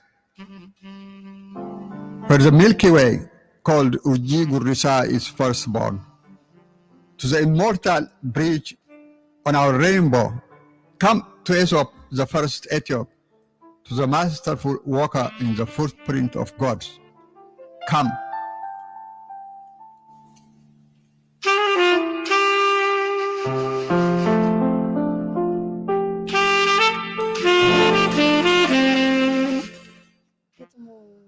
ይዞ ጭልጥ ይላል። ኢትዮጵያን እያሰብን አሁን ያለውን ነገርም የምናየውን ነገር የተደበላለቀ ስሜት ነው የሚፈጥረው። የሎሬት ጸጋዬ ገብረመድህን ግጥም ነበረ። ነፍሳቸውን ይማር። ለመሆኑ ገዝሽ ይሄ ግጥም ሴራሊዮን በሄድክ ጊዜ አንድ ገጠመኝ አለ አይደል? 2010 ዓመተ ምህረት ነበርና ሴራሊዮን ለአንድ ኤክስቼንጅ ፕሮግራም ሄጄ ሴራሊዮን ያኔ ከጦርነት ገና ከእርስ በርስ ጦርነት እንደወጣች ነው። ብዙ የተቆረጡ ሰዎች የተጎዱ ሰዎች በፍሪታውን ጎዳናዎች ላይ ታያለሽ። ግን የሄድኩትኝ ስነ ጽሁፍ ሰርክል ውስጥ ስለነበረ እነዛ የስነ ጽሁፍ ሰዎች ጠየቁኝ። የታወቁ የሴራሊዮን ኖቨሊስቶች፣ ፖኤቶች፣ ፕሌይራይቶች ናቸውና ፉራቢ ኮሌጅ የሚባላል ዩኒቨርሲቲ የሚባላል ፍሪታውን ጋብዙኝና መድረክ አዘጋጁልኝና ኢትዮጵያ ገጣሚ ያለ ስነ ጽሁፍ አላት አሉ። አዎ የኢትዮጵያ ስነ ጽሁፍ ከአፍሪካ ቀደምት ስነ ጽሁፎች አንዱ ነው። ከአፍሪካ ታላላቅ ስነ ጽሁፎች አንዱ ነው። በራሱ ቋንቋ በራሱ ፊደል የሚጽፍ ትልቅ ስነ ጽሁፍ ያለበት ሀገር ነው። ነገር ግን ብዙ አፍሪካ በቅኝ ዘመን በነበረበት ጊዜ የሚጽፈው አውሮፓውያን ቋንቋ ነው። ምዕራብ አፍሪካ በአብዛኛው በፍራንኮፎን ነው፣ በፈረንሳይኛ ይጽፋል። ምስራቅ አፍሪካና ሌላው ደግሞ በእንግሊዝኛ ይጽፋል እና በአረብኛ ደግሞ ሰሜኑ ይጽፋል። ግን በመሀል ላይ ኢትዮጵያውያንም በእንግሊዝኛ የሚጽፉ ጸሐፊያን አሉ እና አንድ ይዤላችሁ የመጣሁት አለ ብዬ ካሴት ነበር ጋሽ ጸጋዬ ገና እንዳሳተመው ነው ይሄንን የግጥም ስብስብ እና ኤዞፕም እዛው ላይ ስላለ ሪከርደር ስለያዝኩኝ ጋዜጠኛ ሪፖርተር ሪከርደር በዛው ሰማበታለሁ እና ከፈትኩላቸው እና አዳምጡት አልኳቸው። ከዛ ኮኔክት አደረጉት ከእንትኑ ጋር ከላውድ ስፒከሩ ጋር እና ሲያደርጉት መድረክ ነው ሌላ ነብት ወጥቼ ነው እና ይዣለሁ። ኢትዮጵያ ስነ ጽሁፍ ይሄን ይመስላል። ጸጋዬ ገብረመድህን አለ፣ ሳህለ ስላሴ ብርሃነ ማርያም አለ፣ ዳኛቸው ወርቁ አለ፣ አቤ ጉበኛ አለ በእንግሊዝኛ የጻፉልን ብዬ መጽሐፎቻቸውን ነግሬ አስተዋወቅኩና የጋሽ ጸጋዬ ኤዞፕን ከፈትኩ። ያው እንግዲህ እንደሚለው ጋሽ ጸጋዬ እንዳየሽው ኤዞፕ the first gift of the son of the sun to earth ነው የሚለው እና ኤዞፕ the leg of the Achilles that can never been broken, that can never be frozen. ኤዞፕ the Ethiop የሚለው የመጀመሪያው ኢትዮጵያዊ ባለቅኔው እረኛው ኤዞፕን እንዴት አድርጎ እንደ አሁን ካለው ማንነታችን በዘመናት በ3000 ዘመን ውስጥ ከነበረው የኢትዮጵያውያን ማንነት ጋር እንዴት አድርጎ እንደ አዋሃደውና እንደ ምንድነው የሚባለው እንደጠለፈው እንደገመደው እንደሸመነው አይተሻልና ሳቀርብላቸው ግጥሙን ቆሙ። ሊትራሊ አዳራሽ ውስጥ የነበሩ ሰዎች ቆሙ። ግጥሙ እስኪያልቅ ድረስ አንዳንዶቹ አይናቸውን ጨፍነው ልክ ቅዳሴ ስናስቀድስ በምንገባበት ተመስጦ ማለት ነው እና ሰሙት እስኪያልቅ ረጅም ነው እንዳይሽው። ከዛ የት ነበረ ይሄ ሰውዬ አሉ የት ነው እንዴት አለ አናውቀው። ሱማ ነበረ። ሱማ መኖር ብቻ አይደለም ለአፍሪካ ለጥቁር ነፃነት የታገለ የሴዳር ሴንጎር የመጀመሪያው የአፍሪካ የሴኔጋል ፕሬዝዳንት የነበረው ከነፃነት በኋላ የመጀመሪያው ፕሬዝዳንታቸው ሴዳር ሴንጎር የሱ ጓደኛ የነበረ የሼክ አንታ ዲዮፕ የሚባለው ፈላስፋው አፍሪካዊ ኔግሪቲዩድ የሚባል ፍልስፍና አለው። የሱ ጓደኛ የነበረ በኔግሪቲዩድ ላይ ብዙ የጻፈ ብዙ የተከራከረ ታላቅ ሰው ነው። እናንተ እንግዲህ ረስታችሁታል። እንዲህ ነው የሚረሳው ታላላቅ ሰዎቻችንን፣ ታሪካችንን፣ ባህላችንን አንድ ክፍለ ዘመን በማይሞላ ጊዜ ውስጥ እንዴት እንደምንረሳቸው ማሳያ ነውና ግን በጣም ተገረሙ፣ በጣም ተደሰቱ እና አንዱ ገጣሚያቸው ምናልባት አንድ ቀን እንጋብዘዋለን እዚህ ላይ ኡመር ፋሩቅ ሲሴ ይባላል። ሪሜንስ ኦፍ ፔዛንት የሚል በጣም ተወዳጅ ግጥም አለው፣ ፈርሞ ሰጥቶኛል እና ኡመር ፋሩቅ ሲሴ ምን አለኝ መኪና ውስጥ ሲወስደኝ ፍሪታውን ካሴት ከፈተ። 2 ካሴቶች አሉኝ ያለ አማርኛ አንደኛው የጂጂ ነው እና ምንድነው የሚለው ብሎ የሚወዳቸው ሙዚቃዎች ግጥሙን ጠየቀኝ፣ ነገርኩት። አንደኛው የመሐሙድ አህመድ ነው አረመላመላ ባያውቀውም እየከፈተው እየሰማ ይላል እና በጣም ወደዋለሁ አለኝ። ስማ እንግዲህ ማድረግ አለብንና ስለ ዘፈኑ ምን ጠይቀዋለን፣ ከአወቀው በኋላ ደግሞ ግጥሙን ምን እንደተሰማው እንጠይቀዋለን። ኡመር ፋሩቅ በጣም ጎበዝ ገጣሚ ነው እና ጋሽ ጸጋዬ ዘላለማዊነቱን እንግዲህ በእነዚህ ስራዎቹ ትቶልን አልፏል። ዛሬ የገባንበትን አዘቅት እሱ ቀድሞ አይቶታል። ነገሩ ለሱ አዲስ አይደለም። እዚህ ውስጥ እንደምንገባ እዚህ ልንደርስ እንደምንችል ነበረ በስራዎቹ ሲያሳየን። በሃሁ ፐፑ፣ በሃሁ በ6 ወር፣ በሌሎቹ ስራዎቹ በትልልቅ ስራዎቹ በኦዳ ኮራክል በትልልቅ ስራዎቹ አሳይቶናል። ግን ማን አዳምጦት ማን አይቶት ማን መዝግቦት ነው? ለማንኛውም ጋሽ ጸጋዬ ዘላለማዊ ረፍት እንመኝልሃለን። በዚሁ እንግዲህ ወደ ሌላ አንድ ጉዳይ እናልፋለን። እንግዲህ በዚሁ በካናዳ ህግ አውጪውና ህግ አስፈጻሚው መካከል የተከሰተ ልዩነትና ግጭት አለ። ስለዚህ ጉዳይ ትንሽ እናንሳ ገዝሽ።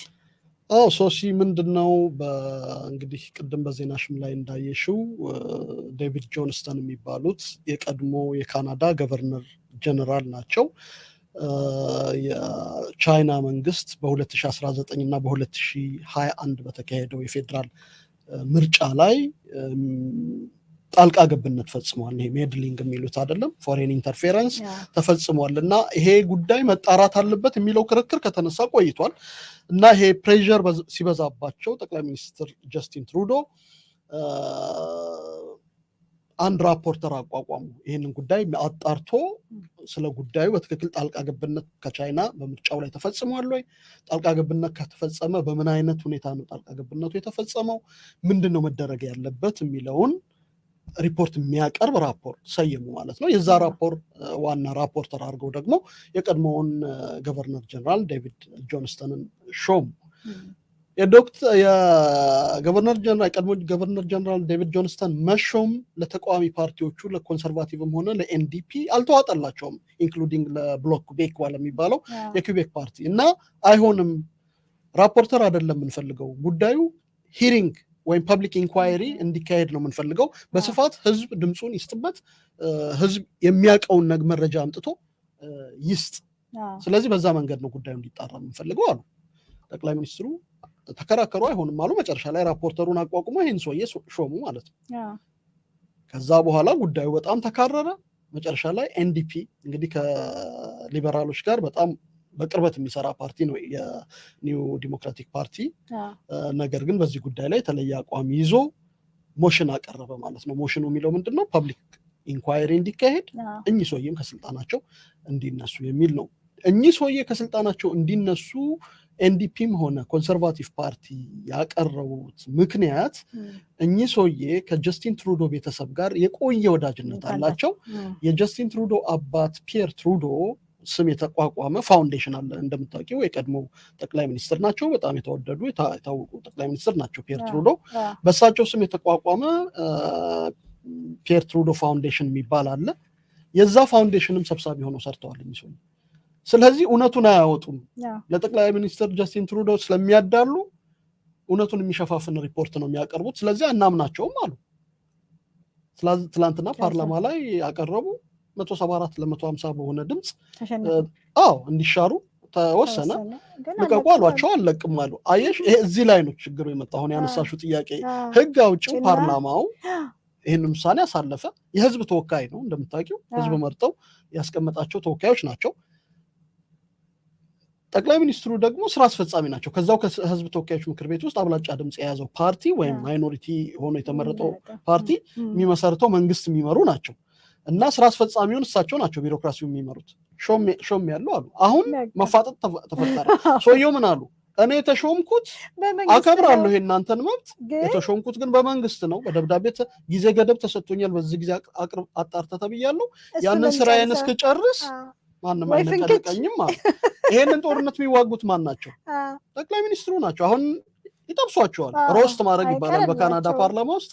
they will roast him tomorrow ፓርላማ ላይ ሲቀርቡ ይጠበሳሉ። እንግዲህ የሚያቀርቡትን መከራከሪያ ደግሞ እንሰማለን። ነገር ግን it's not easy። በካናዳ ዲሞክራሲ ጠቅላይ ሚኒስትሩ ጠቅላይ ሚኒስትር ስለሆነ ብቻ አድራጊ ፈጣሪ ነኝ እንደ ጠቅላይ ሚኒስትር አብይ አህመድ መድረክ ላይ ወጥቶ እኔ ማወጣው ያመጣሁትን ገንዘብ ቤተመንግስት የምሰራበትን ጉዳይ ለመጠየቅ ምን መብት አላችሁ ብሎ ፓርላማውን ቁጭ ብድግ የሚያደርግና በልምጭ ለመግረፍ የሚቃጣው ጠቅላይ ሚኒስትር አይደለም።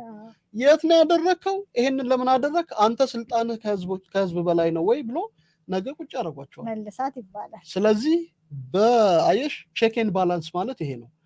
የሁለቱ ጉዳይ የተካረረ የማይታረቅ ደረጃ ላይ ሲደርስ ደግሞ ማን ይመጣል? ሶስተኛው የመንግስት አካል ይመጣል። ያም ጁዲሻሪ የሚባለው ፍርድ ቤቱ ማለት ነው። ሱፕሪም ኮርት ኦፍ ካናዳ ጣልቃ ይገባል። እናንተም በህዝብ ተመርጣችሁ ይሄንን አቅርባችኋል፣ እነዚህም በህዝብ ተመርጠው ስራ አስፈጻሚው ስራውን በአግባቡ አልሰራም፣ ስለዚህ አሁን መዳኘትና በህገ መንግስቱ መሰረት ወይም ባሉት ሌሎች ህጎች መሰረት ሁለታችሁ የምትሰሩ ስራ ትክክል አይደለም ብዬ የመዳኘት መብት የኔ ነው ብሎ ሱፕሪም ኮርቱ ይገባል ማለት ነው። ከዛ በኋላ የሚወስነውን ውሳኔ ፍርድ ማን ነው? ህግ አውጪው ህግ ፈጻሚው አልፈጽምም ካለ ያኔ ነው የካናዳ ዲሞክራሲ እንትን ላይ የሚወድቀው። ስለዚህ እነዚህ ሶስት የመንግስት አካላት እርስ በርሳቸው እየተፈራሩ እየተከባበሩ መኖር አለባቸው። አለዛ የህዝብ ጥቅም ሊከበር አይችልም ማለት ነው። ወደ ሌላ ዝግጅታችን እንለፍ።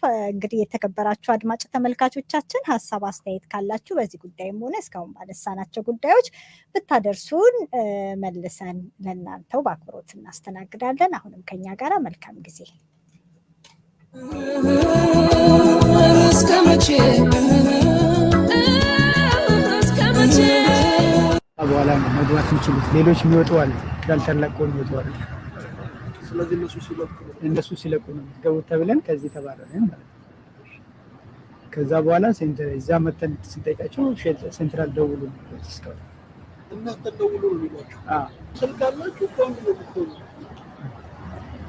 በቃ ስልክ አውጥታችሁ በምንም ደውሉ ሴንትራል ፓወር ያለው እዛ ነው። ሜይ 21 ላይ ነው የገባሁት። 21 ማለት ሜይ 21 ላይ ብቻህን የመጣኸው ወይስ ቤተሰብ አለ? ብቻዬን ነው የመጣሁት። ቤተሰብ የለም። ኢትዮጵያ ነው የመጣኸው? ከኢትዮጵያ ነው የመጣሁት። ቤተሰብ አለኝ ኢትዮጵያ ውስጥ። እንዴት መጣ ማለት ከኢትዮጵያ የመጣህበት ምክንያት ምንድን ነው? ምክንያቱም እዛ አስቀምጬዋለሁ፣ ኤርፖርት ላይ ሰጥቼዋለሁ። ምክንያቱም ፖለቲካ ምክንያት ነው ወይስ ኑሮን ለማሻሻል ብለህ ነው? በምን ምክንያት ነው የመጣው? በብሔር ምክንያት። በብሔር ምክንያት ነው። ጥቃት ደርሶብሃል? አዲስ አበባ ነበር አይደለም፣ ሌላ ቦታ ነው። ስለዚህ ኢትዮጵያ ውስጥ መኖር ስላልቻልክ ነው የመጣው? ይሄንን አስረድተሃል ከኔ ቢያንስ? ምን አሉ እነሱ ወረቀት ነው የሰጡት። የዛኑ ማታ ወስዶ እዚህ ጋር ያስቀምጡ ማለት ነው። ለምንም ማለት ነው። አሁን እንዴት ቆየህ? ያው እዚህ ነው የምናድረው። ቃል የሆነ ቦታ ሄደን እንውላለን። ሴንተርን እየደወልን እዚሁ ማለት ነው። ውጭ ጋር ምግብ ሌላ ድጋፍ ወይ ቢያማችሁ ምግብ ይሰጡናል። ምግብ ሰጥቷቸዋል። ከዚህ የታመመ ሰው አለ? ምናልባት ከመሀላችሁ ችግር ያጋጠመው ሰው አለ? አሞኝ ነበር፣ ሐኪም ቤት አስገብቶኛል። አሳክሞኛል። አሁን ተሽሎሃል? ከዚህ በኋላ ምንድን ነው ተስፋ የምታደርገው? ምን አሏችሁ? ምንድን ነው የምትጠብቀው? ያው ጠብቁ እንሰጣለን። ዛሬ ነው 30 እስካሁን ምንም አዲስ ነገር የለም። ገና ብዙ መንገድ እስከመቼ ከመጣሁኝ ወደ ከ26 ጀምሮ እዚህ ነኝ ያለሁት። ሜይ 26 ወደ 4 ቀን ገደማ ማለት ነው። እስካሁን ውጭ ላይ ነው ያለነው። የምንኖረው እዚህ ውጭ ላይ ነው። በቃ ምንም አይነት የሚሰጡን ሪስፖንስ የለም። ጠብቁ፣ ወደ ሴንትራል ደውሉ ነው የሚሉ። ምንም አይነት መልስም እየሰጡን አይደለም። እነሱ ደውሉ ሲሏችሁ እናንተ ስልክ የላችሁ፣ ስደተኞች ናችሁ። በምን አርጋችሁ ኖርማል ስልክ ግዙ ነው የሚሉ። እሱን የማድረግ ደግሞ አቅሙ የለንም እኛ። ስልክ ግዙ ይሉናል፣ መስመር አለ ግዙ ይሉናል። ግን ምንም አይነት ስልክ የማግኘት አቅም ስለሌለን ዝም ብለን ነው የምንጠብቀው፣ እየጠበቅን ያለን። እዚህ ከመጣችሁ በኋላ ምንድን ነው ያደረጉላችሁ? እስካሁን ያደረጉላችሁ ነገር ምንድን ነው? ያደረጉልን ነገር ያው ሊስት ውስጥ ያስገቡናል። ሊስት መዝግበውናል። የተለያዩ ቦታዎች እየዞርን እየጠየቅን ነው። ሊስት ውስጥ ናችሁ፣ ቦታ ሲኖር ነው የሚሉ። ካልሆነ ደግሞ ወደዚህ ቦታ ነው የሚልኩን ማለት ነው እንድንሄድ።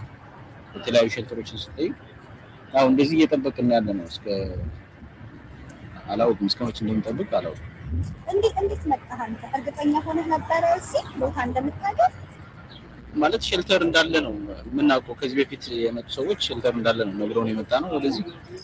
ግን እዚህ ምንም ነገር የለም ነው። ካሌሎች ስትነሱ እዛስ ደርሶ ሼልተር ታገኛላችሁ ተባላችሁ ተብላችሁ? አዎ እንደዚህ አይነት ነገር ነው ያለው። ምን ያህል አንተ አሁን በምን አይነት መንገድ መጣ? ምን ያህል ከፍለህ መጣ? ለምሳሌ ካናዳ ስትመጣ?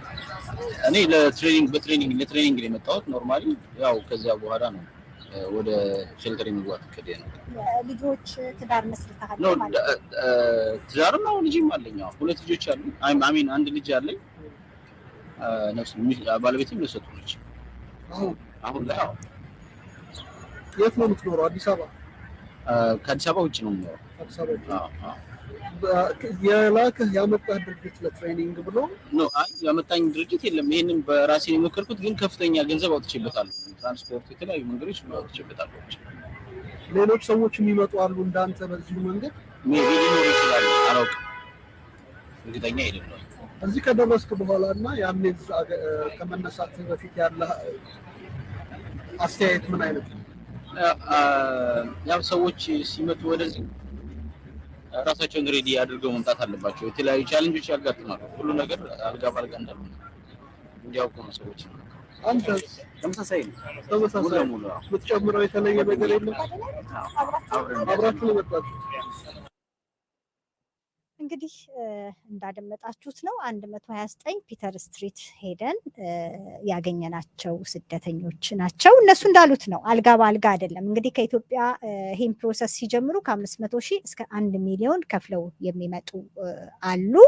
እንግዲህ ይሄ ከሌሎች ወጪዎች ውጪ ማለት ነው። በዚህ ላይ ደግሞ እነሱ ኤክስፔክት የሚያደርጉት አለ። ካናዳ ውጪ ሲባል እዛ ሆነን ኢትዮጵያ የምናስበው ነገር አለን። እዚህ ስንመጣ ደግሞ ሁኔታው ፍጹም ሌላ ነው እና ራስን ማዘጋጀት ያስፈልጋል። ልጁ እንዳለው ነው፣ ራስን በጣም የአእምሮ ጤንነታችንን መጠበቅ ከአየሩ ጀምሮ እንደዚህ አሁን የሚፈጠሩ የአንድ ቀንም ቢሆን ሰው ከሀገሩ ከወጣ በኋላ የሚፈጠሩ ነገሮች አሉ። የቋንቋ አለመግባባት፣ እነሱ የሚያወሩበት መንገድ አለ የተለመደ። አዲስ የመጣ ሰው ያንን ላይገነዘብ ይችላል። እንግሊዘኛውን እንኳን ቢችለው ሲስተማቸውን ቶሎ ላይ ይረዳ ይችላል እና የአንድ ቀኑ እንኳን ሰዎችን አደጋ ላይ ሊጥል ይችላል እና ራስን ማዘጋጀት ነው። ሌላው ደግሞ በጣም የሚገርማችሁ ነገር ከዛ ከሀገራችን ከመጣን በኋላ የምናስበው ወደኋላ ሄደን ስለ ቤተሰቦቻችን ነው። እንደዚህ ሆነን ለምን 2 ዓመት አይቆዩም? ሊሳካም ላይሳካም ይችላል። ግን እንደዚህ ሆነን ቤተሰቦቻችን እንዲያዩን አንፈልግም። ደህና ቦታ ላይ ነው ውጭ ሄደ ሲባል ደህና ቦታ ላይ ያለው ነው የሚመስለው። ስለዚህ ቤተሰቦቼ በፍጹም እንዲያውቁ አልፈልግም፣ እንዲያዩኝ አልፈልግም ተብሎ የስንቱ ሰው ህይወት መናቀርቷል። የስንቱ ሰው ህይወት አጉል ላይ ሆኗል በሀሳብ በሰቀቀን እና በጣም ከባድ ነው። በጣም ከባድ ነው። የልጆቹ ሁኔታ በጣም ያሳዝናል። በጣም በሚገርም ሁኔታ ደግሞ በካናዳ ያለው የኢሚግሬሽን ጉዳይ ከጊዜ ወደ ጊዜ አሰራሩ እየተበላሸ እና የአዲስ የሚመጡትን ሰዎች የሚሰጧቸውን ድጋፎች በኢኮኖሚ በኢንፍሌሽኑ ምክንያት ሊሆን ይችላል። የፖለቲካ ፓርቲዎች ደግሞ በሚከተሏቸው ፖሊሲዎች ምክንያት ይችላል። መንግስታት በጣም በከፍተኛ ደረጃ ቅናሽ አድርገዋል። አንዱም ሰሞኑን በሼልተሮች ላይ የመጣው ድንገተኛው ውርጅብኝ ካለፈው ወር ጀምሮ የተደረገው የድጎማ መቀነሱ ነው። ትላንትና የቶሮንቶ አስተዳደር ምክትል ከንቲባዋን ጨምሮ የስታፉ የተሰበሰበበት ስብሰባ በኋላ የወጣው መግለጫ እና ስቴትመንት እንደሚያሳየው ከ2016 ጀምሮ የሲሪያን ሬፊውጂዎች 25,000 የሚሆኑት ወደ ካናዳ ከመጡ ጀምሮ እንግዲህ ያለማቋረጥ ካናዳ በሬፊውጂ መልክም ሆነ በኢኮኖሚክ ኢሚግራንትነት ይሄ ስኪልድ ማንፓወር በሚባለው እያመለከቱ ሙያቸውን እየሸጡ ወደዚህ ሀገር የሚመጡ በርካታ ሰዎች አሉ። እስከ 400,000 እንደውም አሁን ከዛ በላይ ለማድረግ ነው የካናዳ መንግስት እቅድ የያዘው።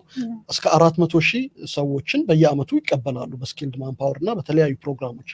ከዛ በተጨማሪ በሬፊውጂ ይሄ በጦርነት በተፈጥሮ አደጋ በሰው ሰራሽ ችግር ምክንያት በፖለቲካ ምክንያት ከሀገራቸው ከትውልድ ሀገራቸው ለህይወታቸው ፈርተው ሸሽተው የሚወጡ ሰዎችን ደግሞ ያመጣሉ።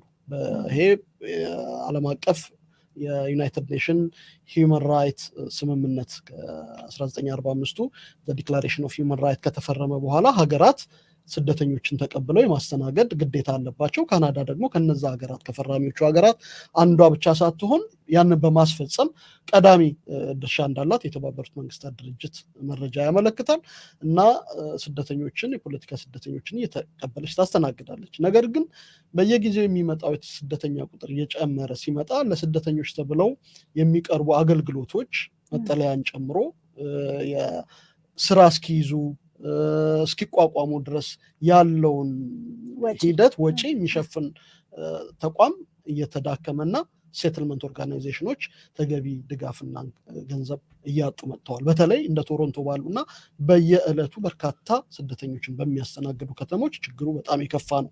እንዳለው የከተማ አስተዳደሩ መግለጫ ከ2016 ጀምሮ የነበሩንን ሼልተሮች እየሞሉ ብቻ ሳይሆን መሸከም እያቃታቸው የሚመጣው ፍሎ እና ያለው ኢንፍራስትራክቸር መጣጣም ስላልቻለ ሰዎቹ እንግዲህ ለተለያየ ችግር እየተዳረጉ ነው ማለት ነው። ሌላ የሚያቀርቡት የካናዳ መንግስት የሚያቀርበው አንዱ መከራከሪያ የሚመጡ ስደተኞች በጠቅላላ ቶሮንቶ መሆን ነው የሚፈልጉት ወይም እዚህ ሳውዘርን ኦንታሪዮ መሆን ነው የሚፈልጉት።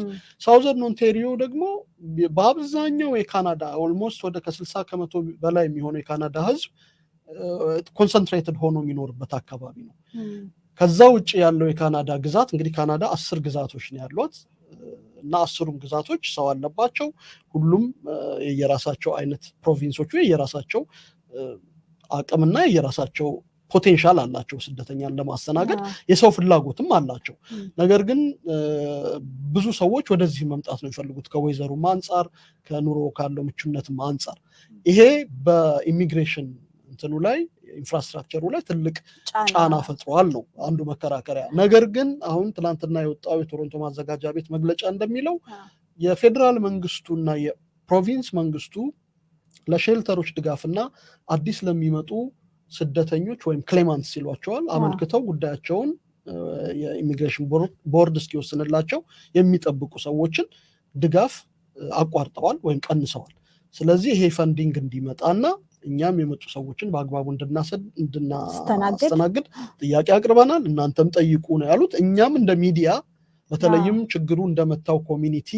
ኢትዮጵያ ኮሚኒቲ አሁን በዚህ ችግር ውስጥ ወድቋል ክራይሲስ ተፈጥሯል ማህበረሰቡ የራሱን ቤት የራሱን ሪሶርስ የራሱን ገንዘብ ያዋጣ በዚህ አጋጣሚ መቼም እንግዲህ ከዚህ በፊት ቆየት ያሉ ሰዎች ሲመጡ ወደዚህ በስደት ሲመጡ ያጋጠማቸው የተለያዩ የህይወት ልምድ ይኖራቸዋልና በዚህ በአሁኑ ጊዜ ግን ስደተኞች መተው ሊወድቁ ነው በሚባልበት ጊዜ ሁሉም ቤተክርስቲያንም ድርጅቶችም ግለሰቦችም ሄደው የመጡ ስደተኞችን አይዟችሁ በማለታቸው ሊመሰገኑ ይገባልና ጥሩ ጊዜም ነው ማለት እንችላለን እንግዲህ ሌሎች ልምድ ያላቸው ሰዎች ብዙ ሊነግሩን ይችላሉ ግን እኛ እንዳየነው አይዟችሁ በላችሁ ወይ ጠጣችሁ ወይ ምን ያስፈልጋችኋል እንዳትደናገጡ ይሄ ቀን ያልፋል መባል ቀላል ነገር አይደለም በዚህ አጋጣሚ በጣም ብዙ ዛሬም እንግዳችን ሊሆን የነበረው ከብርሃን ቲቪ ብርሃኑ ተክለ ሚካኤል ነበረ ምን እንግዲህ አጋጣሚ ወይ ሌላ ስራ ላይ ሆኖ ነው እንጂ በጣም ብዙ አውርተን ነበረ እሱም በጣም ብዙ ነገሮችን ልጆቹንም በማገዝ ረገድ ኢንፎርሜሽንም ለሌላው ሰዎች በማሰራጨት ረገድ በጣም ብዙ ሰርቷል በዚህ አጋጣሚ እሱንም እናመሰግናለን ሁሉንም እናመሰግናለን ምክንያቱም አለው ማለት ቀላል ነገር አይደለም ሰው ከሀገሩ ሲወጣ ብዙ ነገሮችን ያጣል የሚያገኘውን ነገር ሁሉ እርግጠኛ በማይሆንበት ሰዓት ላይ ሰዎችን ማግኘት ቀላል ነገር አይደለም እናመሰግናለን እንግዲህ ሌላ እንግዳ አለን ብለን ነበረ ከዚሁ ከቶሮንቶ ነው ማርክ ካቤል አርክቴክት እና የደቡባዊ የቶሮንቶ ነዋሪዎች ማህበር አባልና አስተባባሪ ነው እንግዲህ ከዚህ በኋላ ደግሞ ከሱ ጋር ቆየት እንላለን እናንተ የተከበራችሁ አድማጭ ተመልካቾቻችን አብራችሁን ከኛ ጋር እንድትቆዩ በአክብሮት እንጋብዛችኋለን ለአዲስ ቅኝት የሚዲያ አገልግሎት አዲስ ከሆናችሁ ሰብስክራይብ እንድታደርጉ በዚሁ አጋጣሚ እንነግራችኋለን ስርጭቶቻችንን ፕሮግራሞቻችንን እየተከታተላችሁ ከኛ ጋር ቤተሰብ ይሆናችሁ ላይክ ማድረግን አትርሱ ሼር ብታደርጉ ደግሞ ለሌሎች ይደርሳልና ይሄንንም እንዳትረሱ ለማስታወስ ነው አብራችሁን ቆዩ ከኛ ጋራ ጥሩ ጊዜ እንዲኖራችሁ እንመኛለን ወደ እንግዳችን እናልፋለን ገዝሽ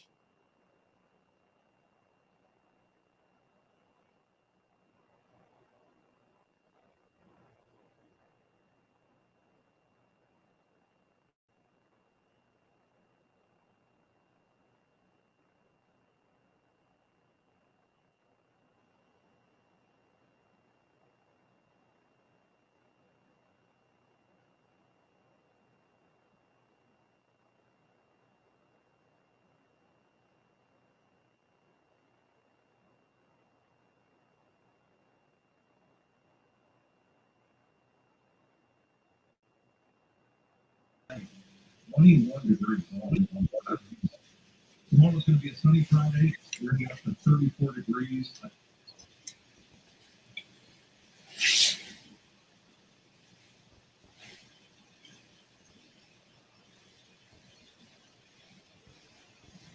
Hello. Hello. Welcome, Mark. Okay, can you hear us, Mark? How are you? I'm very well, thank you, and I can hear you. Lovely. Welcome to New Perspective. Thank you so much for having me. Yeah. So how's your day and afternoon? It's a very hot day today. It is. I got out on my bike early Oh, down to the waterfront while it was still a little bit cool. Lovely. And nice. spending the rest of the day indoors, but I'm about to go down to OCAD University. Okay, so for tonight's event. Yes. Thank you, Mark, for your time. Can you explain about tonight's event? Yes, well, we will be broadcasting live from OCAD, OCAD University at 100 McCall. And we are going to be interviewing 6 mayoralty candidates. So we've got the 6 of them. I'm working together with FOSTRA and FONTRA. That is the Federation of South Toronto Residents Associations and the Federation of North Toronto Residents Associations. I want you to tell me about this FOSTRA and NOSTRA. I never heard of them. I think they are doing a fantastic job for this by-election. And tell us about the FOSTRA and NOSTRA a bit. So the 2 federations, FOSTRA and FONTRA, basically South Toronto and North Toronto Residents Associations, we comprise something like 60 different residents associations in the 2 federations. You and I are members of the Roncesvalles Macdonnell Residents Association, which as yet has not joined FOSTRA, but we'll attend to that shortly. But this is the first event that FOSTRA and FONTRA have done together, so it's kind of exciting. Yeah. There's about 350 seats at OCAD. We've it sold out. However, we did hold back some tickets, and because the event is free, the sold out tickets are.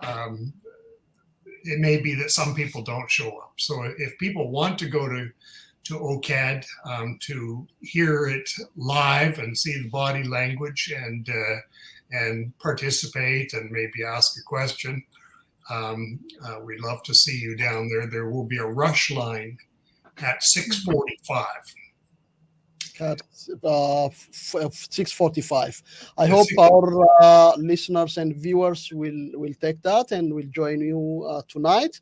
And I know you are very active in this, community activities and democracy and citizenship, active citizenship activities.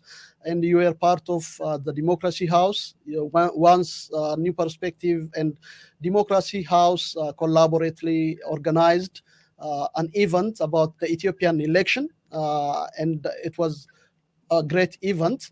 And now you are organizing this Toronto by-election event. I mean, what do you think the part of citizen in this kind of election? What's the role of the citizen? What's the role of the residents of this vibrant city?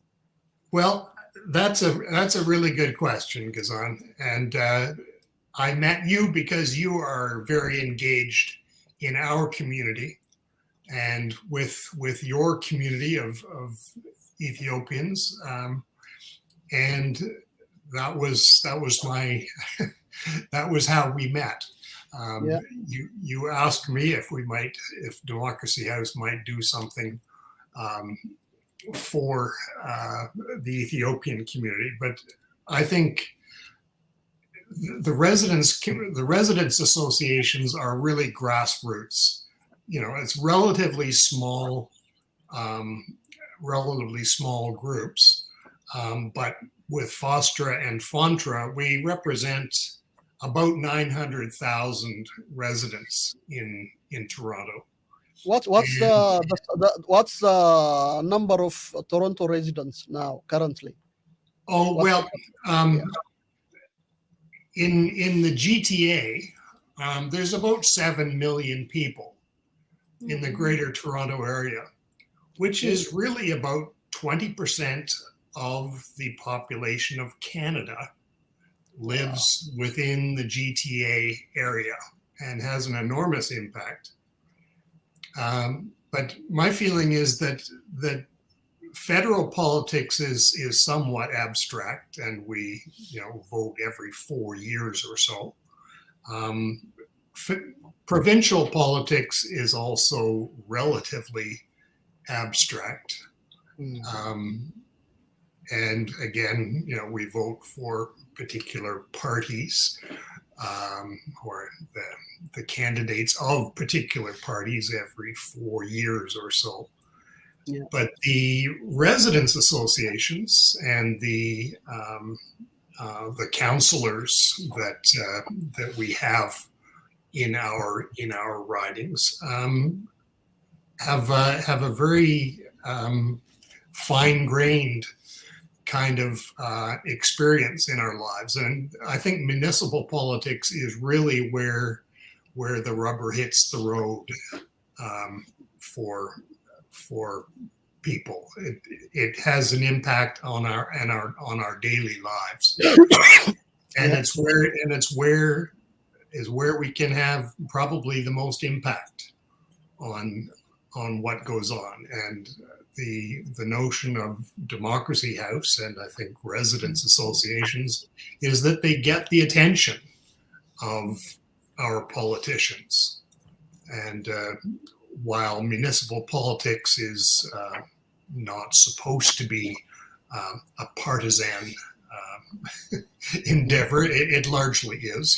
We have right wing and left wing and more central councillors, and they're not too shy about letting us know what those are. But I do like the fact that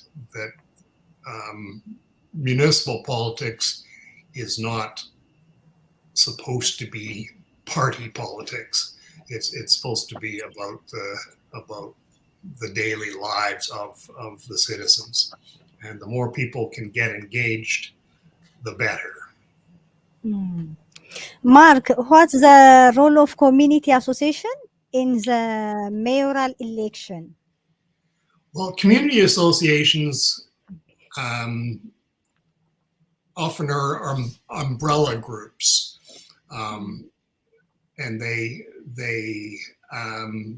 as with the RMRA, we have as our main mandate really the collection of various other, perhaps smaller groups, like we have the Sororan Park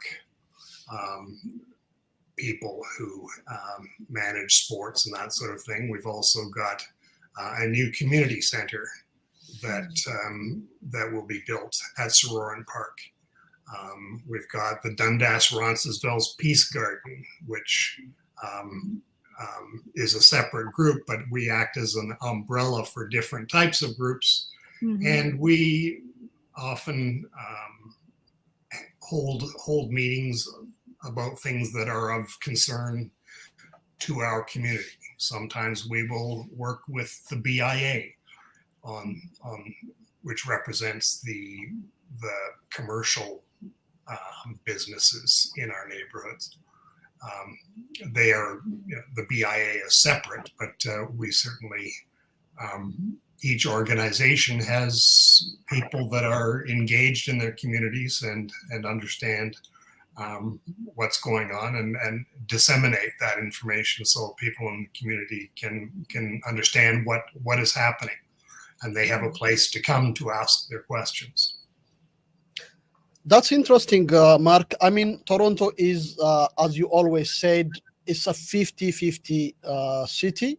50% of the residents are newcomers, refugees, and immigrants, and 50% is, what we, born here. And in this vibrant city, people need to know about how the democracy is working. And as you told us, the municipal politics is different from the provincial and the federal politics.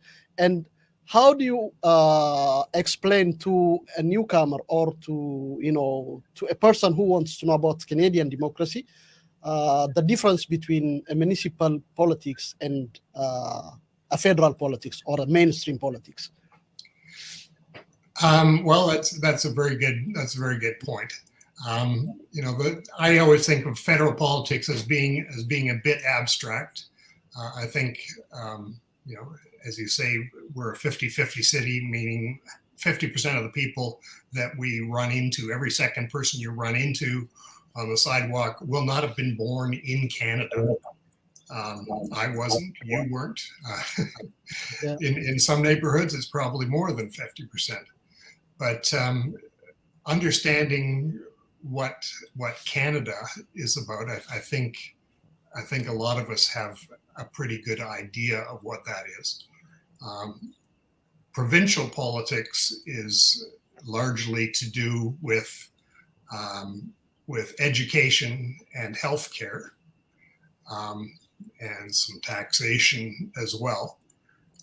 But the municipal politics is about how we live our daily lives. And how we connect with our citizens, and how our streets are.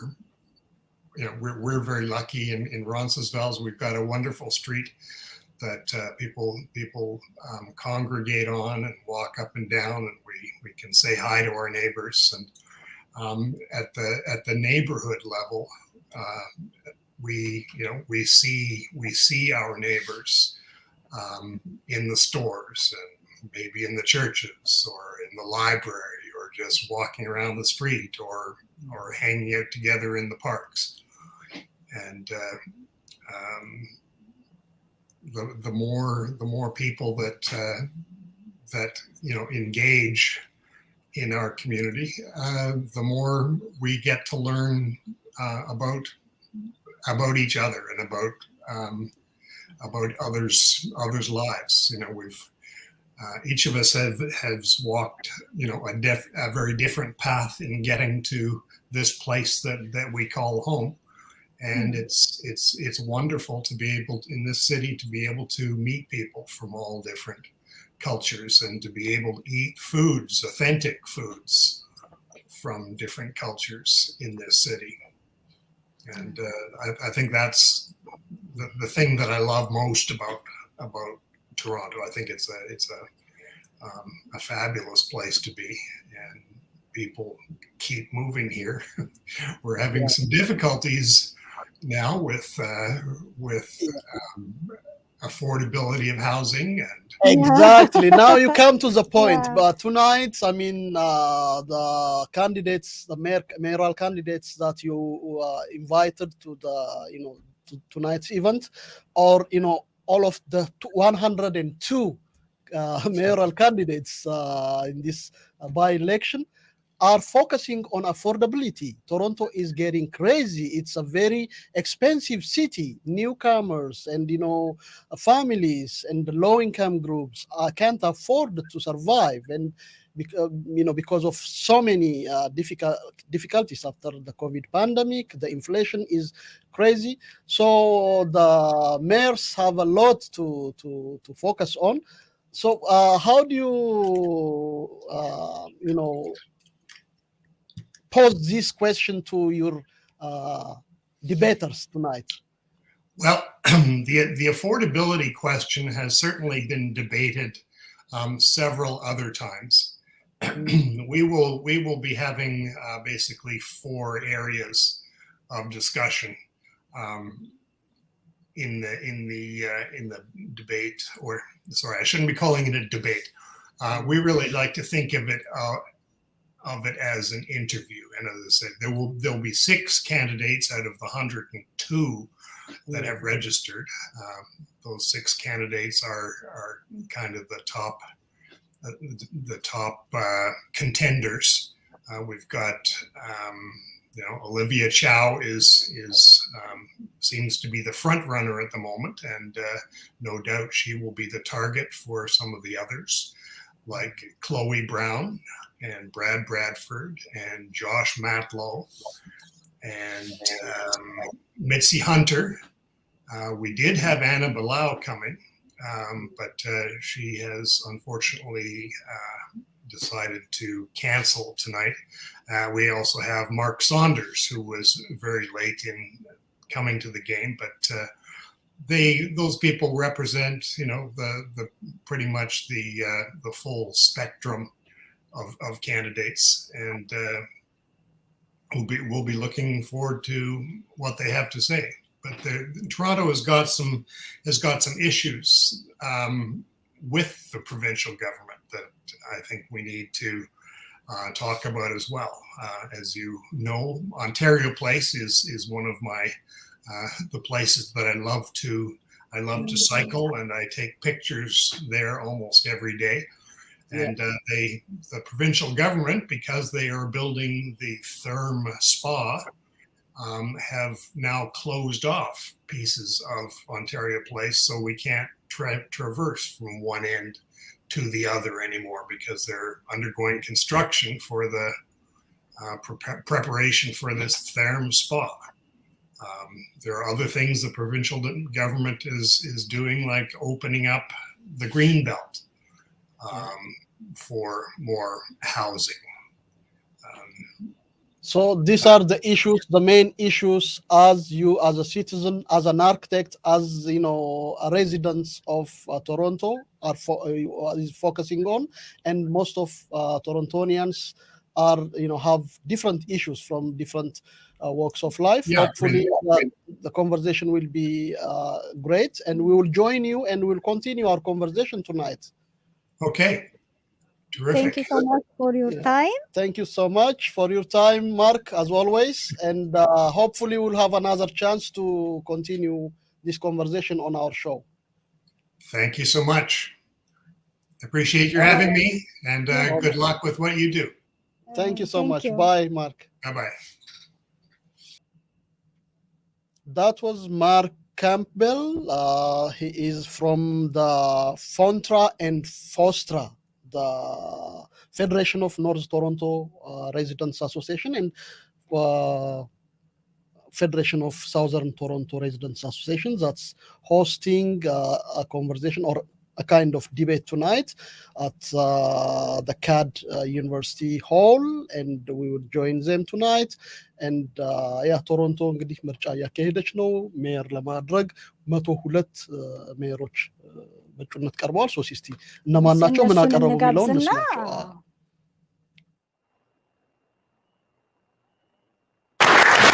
Well, thank you, Richard. Listen, this is a big city, and this is a very big election. More than 100 candidates have put their names forward for the position of mayor. As a former elected representative myself, I can tell you that that takes courage. All 6 of you know this well. Now, as the organizers of today's debate, we invited the 6 leading candidates as defined by their position in public polls as of last week. We are grateful to all 6 of you for having agreed to attend today. But we also recognize that logistically, we couldn't create a platform for more than 100 candidates. And so we encourage you, those here in person and watching on television, to educate yourself on all candidates running for mayor. Now, I'd like to formally welcome our 6 candidates here today, and I'd ask members of the audience to hold until I've introduced them all. Joining us here today in alphabetical order are Anna Bilal, Brad Bradford, Olivia Chow, Mitzi Hunter, Josh Matlow, and Mark Saunders. Give them a round of applause. My name is Anna Bilal. I'm running to be your mayor with a plan to fix services, build homes, and make life easier and more affordable so that our workers can live in our city, our youth is not pushed out, and the most vulnerable have the supports and the dignity of a home. There's nothing more foundational to someone's life than a home. And there's nothing more foundational to a city of where and how we build our homes and communities. This is more than a roof over somebody, a roof and 4 walls. This is about the economic and social well-being of our residents and of our city. You know, when my parents came here, a couple years later, they bought a house. And that's unthinkable of today. That is why I stand before you with a sense of urgency, determination, and commitment to get housing built. My plan We'll put people first. We'll build homes. We'll get the city moving on tackling the housing crisis. We will build 57,000 of affordable homes. We'll put more land on the hands of affordable nonprofit organizations, and we'll protect renters. Thank you. Brad Bradford. Thanks very much, Joe, and thank you all for being here. It's great to be in a room full of city builders. My name is Brad Bradford, and I am running for mayor. You know, my career has been defined by city building, the creative task of seeing the potential in real estate, seeing the potential in our communities and bringing that to reality. I'm an urban planner by training. I've had an opportunity to work with many of you in that capacity. I actually worked at the chief planner's office at the City of Toronto. That was my first exposure to the type of big bureaucracy that is holding this city back. So in 2018, I ran for council to fix it. And once I was elected, I can tell you it didn't take 4 years to diagnose the problem. We need less talk and more action from City Hall. We need to end the endless debate, deferral, delay that is holding this city back. It's time to build more housing. I will cut the red tape, streamline the process to make sure we build an affordable city for everyone, not just in one neighborhood, but across all 640 square kilometers. Together, we're gonna get that done. Thank you, Brad. Olivia Chow. I immigrated with my mom and dad to Canada when I was 13. My dad had mental health issues, couldn't work. My mom, as a hotel maid with one little salary, was able to pay the rent in St. Jamestown and still feed the families. That's not possible now. Life is so unaffordable now. That is because the city have stopped building affordable housing in the last decade, and that needs to change. We could keep going in the same way, get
my friend Malebo, my friend Malebo, no more that she's a my friend Malebo, no more that she's a young my friend Malebo, oh, my friend Malebo.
የተከበራችሁ አድማጭ ተመልካቾቻችን አሁን የምንገኘው ከዳንኤል ስፔክትረም በሬዲዮ ሬጀንት ላይ በቀጥታ የሬዲዮ ስርጭት ነው።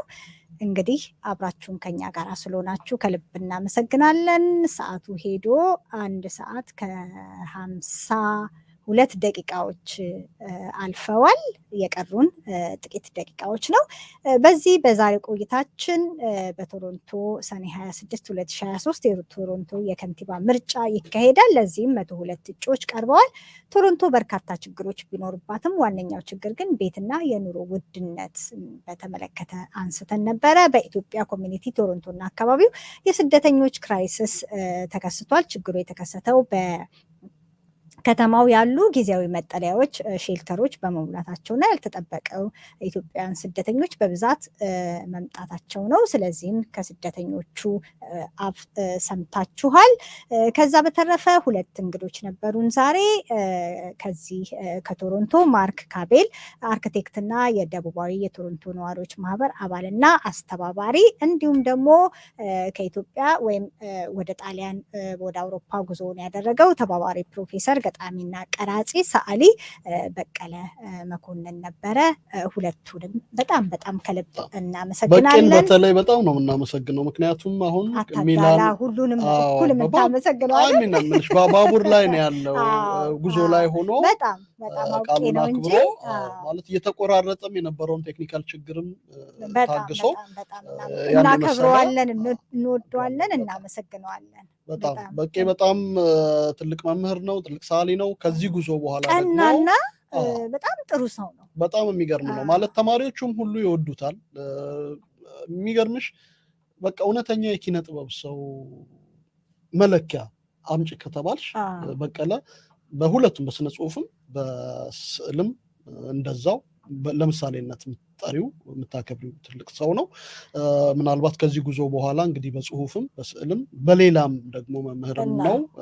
ብዙ ስራዎችን ለሀገሩ ያበረክታል ብለን እናምናለን። ወደፊት እንደተባባል ነው ሰፋ ያለ ጊዜ ወስደን እናገኘዋለን ብለን ተስፋ እናደርጋለን። ማርክ ካምቤል እንደዚሁ በጣም ጎበዝ ካናዳዊ ነው።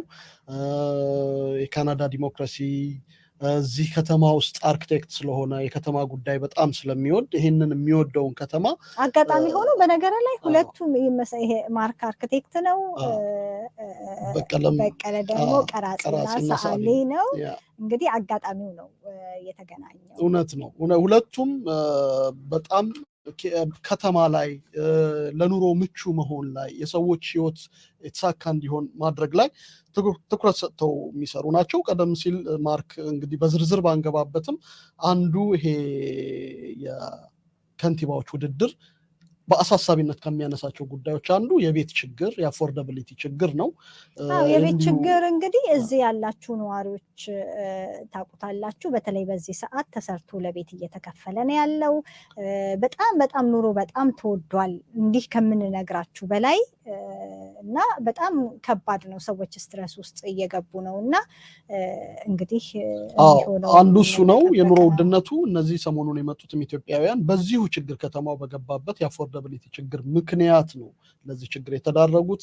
ይሄ ችግር በዘላቂነት እንዲፈታ አዲስ የሚመጣው ሜየር ብዙ ይሰራል ተብሎ ይጠበቃል። ሌላው የኦንታሪዮ ፕሌስ የሚባለውና ሰፊ የሆነ የሚያምረው የቶሮንቶ አካባቢ መዝናኛ ቦታ በፕሮቪንስ መንግስት በፎርድ መንግስት ለአልሚዎች ተሰጥቶ ሌላ ስራ ሊሰራበት ነው። ይሄ በጣም ከሚያናድዳቸውና በጣም ከሚያሳስባቸው ሰዎች አንዱ ነው። ማርክ እንደ አርክቴክት እና ባይክ ማድረግ እያደረግን የምንሄድበት ነው በየጊዜው በክረምት በበጋ በመጣ ቁጥር እና አሁን ግን ማቋረጥን በሳይክላችን ታጥሯል። ሌላው የቶሮንቶ የግሪን ቤልት የሚባለው እና ለከተማዋ አረንጓዴነት ትልቅ አስተዋጽኦ ያለው ቦታ እንደዚሁ ለአልሚዎች ተሰጥቷል። ይሄም ትልቁ አከራካሪ የሜየሮቹ ጉዳይ ይሆናል። አፎርደቢሊቲ ሌላው ጉዳይ ነው። ስለዚህ እንግዲህ ዛሬ ማታ ያለውን ክርክር እነ ማርክ ያዘጋጁት ላይ እንገኛለን። ሰኞ የዜና ሰዓታችን እናቀርበዋለን። እንግዲህ ተከታተሉ። የተከበራችሁ አድማጭ ተመልካቾቻችን ከኛ ጋር ሆናችሁ እስከዚህ ሰዓት ድረስ ለዘለቃችሁ ሁሉ አክብሮታችን ምስጋናችን በያላችሁበት ይድረሳችሁ። እንግዲህ ላይክ ማድረግን አትርሱ። በገባችሁበት ሁሉ ዩቲዩብ ላይ ከገባችሁ ላይክ አድርጉ። የተሰማችሁን ደግሞ ሀሳብ መስጫው ላይ ብታሰፍሩልን በአክብሮት እናስተናግዳችኋለን። ከኛ ጋር ስለሆናችሁ በድጋሚ እናመሰግናለን። ሀሳብ ካላችሁ የዜና ጥቆማ ካላችሁ በአድራሻዎቻችን ብትገልጹልን ደስ ይለናል። እንግዲህ የዛሬውን እዚህ ላይ አበቃን። የሄሩት ሙዚቃን በጣም ወደነዋል ስላሉ ደግመን እሱን እንጋብዝና በነገራችን ላይ አብራችሁን የነበራችሁ አስተያየት የሰጣችሁን በሙሉ በዚህ አጋጣሚ በድጋሚ ልናመሰግን እንወዳለን። ዮናስ ኮፊነር፣ ተስፋውነኝ ሰኢድ፣ ኡመር ጃፈር፣ አመንሲሳ ከተማ እና ሌሎቻችሁም እንደዚሁ አስተያየት ባትሰጡም ያዳመጣችሁን አብራችሁን ቆይታ ያደረጋችሁ በዩቲዩብም በፌስቡክ ገጻችንም እንዲሁም ደግሞ በሊንክዲን ፔጃችን ላይ የነበራችሁትን ሁሉ በጣም እናመሰግናለን። ሳምንቱ የተቃና ይሁንላችሁ። ይህንን ያማረ ቀን ወጣ ብላችሁ ወክ እያደረጋችሁ አሳልፉት። ነገ ትምህርት ቤት የለም፣ ፒኤ ዴይ ነው በቶሮንቶ ዲስትሪክት ስኩል ቦርድ ልጆቻችሁ ለሚሄዱ። ስለዚህ ወላጆችና ልጆች ምናልባት ጊዜ የሚያገኙበት ቀን ነው ብለን እናስባለን። ሳምንቱ መጨረሻም እንደዚሁ የአዲስ ቅኝትን የሚዲያ አገልግሎት በቴሌግራም በዋትሳፕ አዲስ ፐርስፔክቲቭ አዲስ ቅኝት ብላችሁ ብትገቡ ዌብሳይታችን ላይ እንዲሁም ዩቲዩብ ላይ ታገኙናላችሁ። ፈልጉንና ላይክ አድርጉ፣ ሼር አድርጉ፣ የኮሚኒቲ ሚዲያን ደግፉ። መልካም ምሽት ይሁንላችሁ። በኢትዮጵያ ያላችሁ ደህና ደሩ። አይደለም የሂሩትን ነው የምትጋብዥኝ? የሂሩትን ልጋብዝ ብዬ ነው።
አዲስ ቅኝት መቀመጫውን በቶሮንቶ ካናዳ ያደረገ የመረጃና የመዝናኛ የሚዲያ አገልግሎት ነው።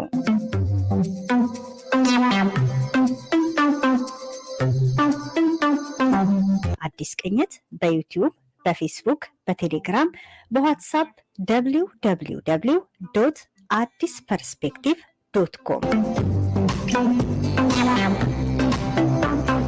ሐሙስ በቀጥታ የሬዲዮ ስርጭት ከ2 ፒኤም እስከ 4 ፒኤም ከዳንኤል ስፔክትረም ስቱዲዮ በሬዲዮ ሬጀንት ላይ ታገኙናላችሁ። ቻናላችንን ሰብስክራይብ አድርጉና ዝግጅቶቻችንን አድምጡ።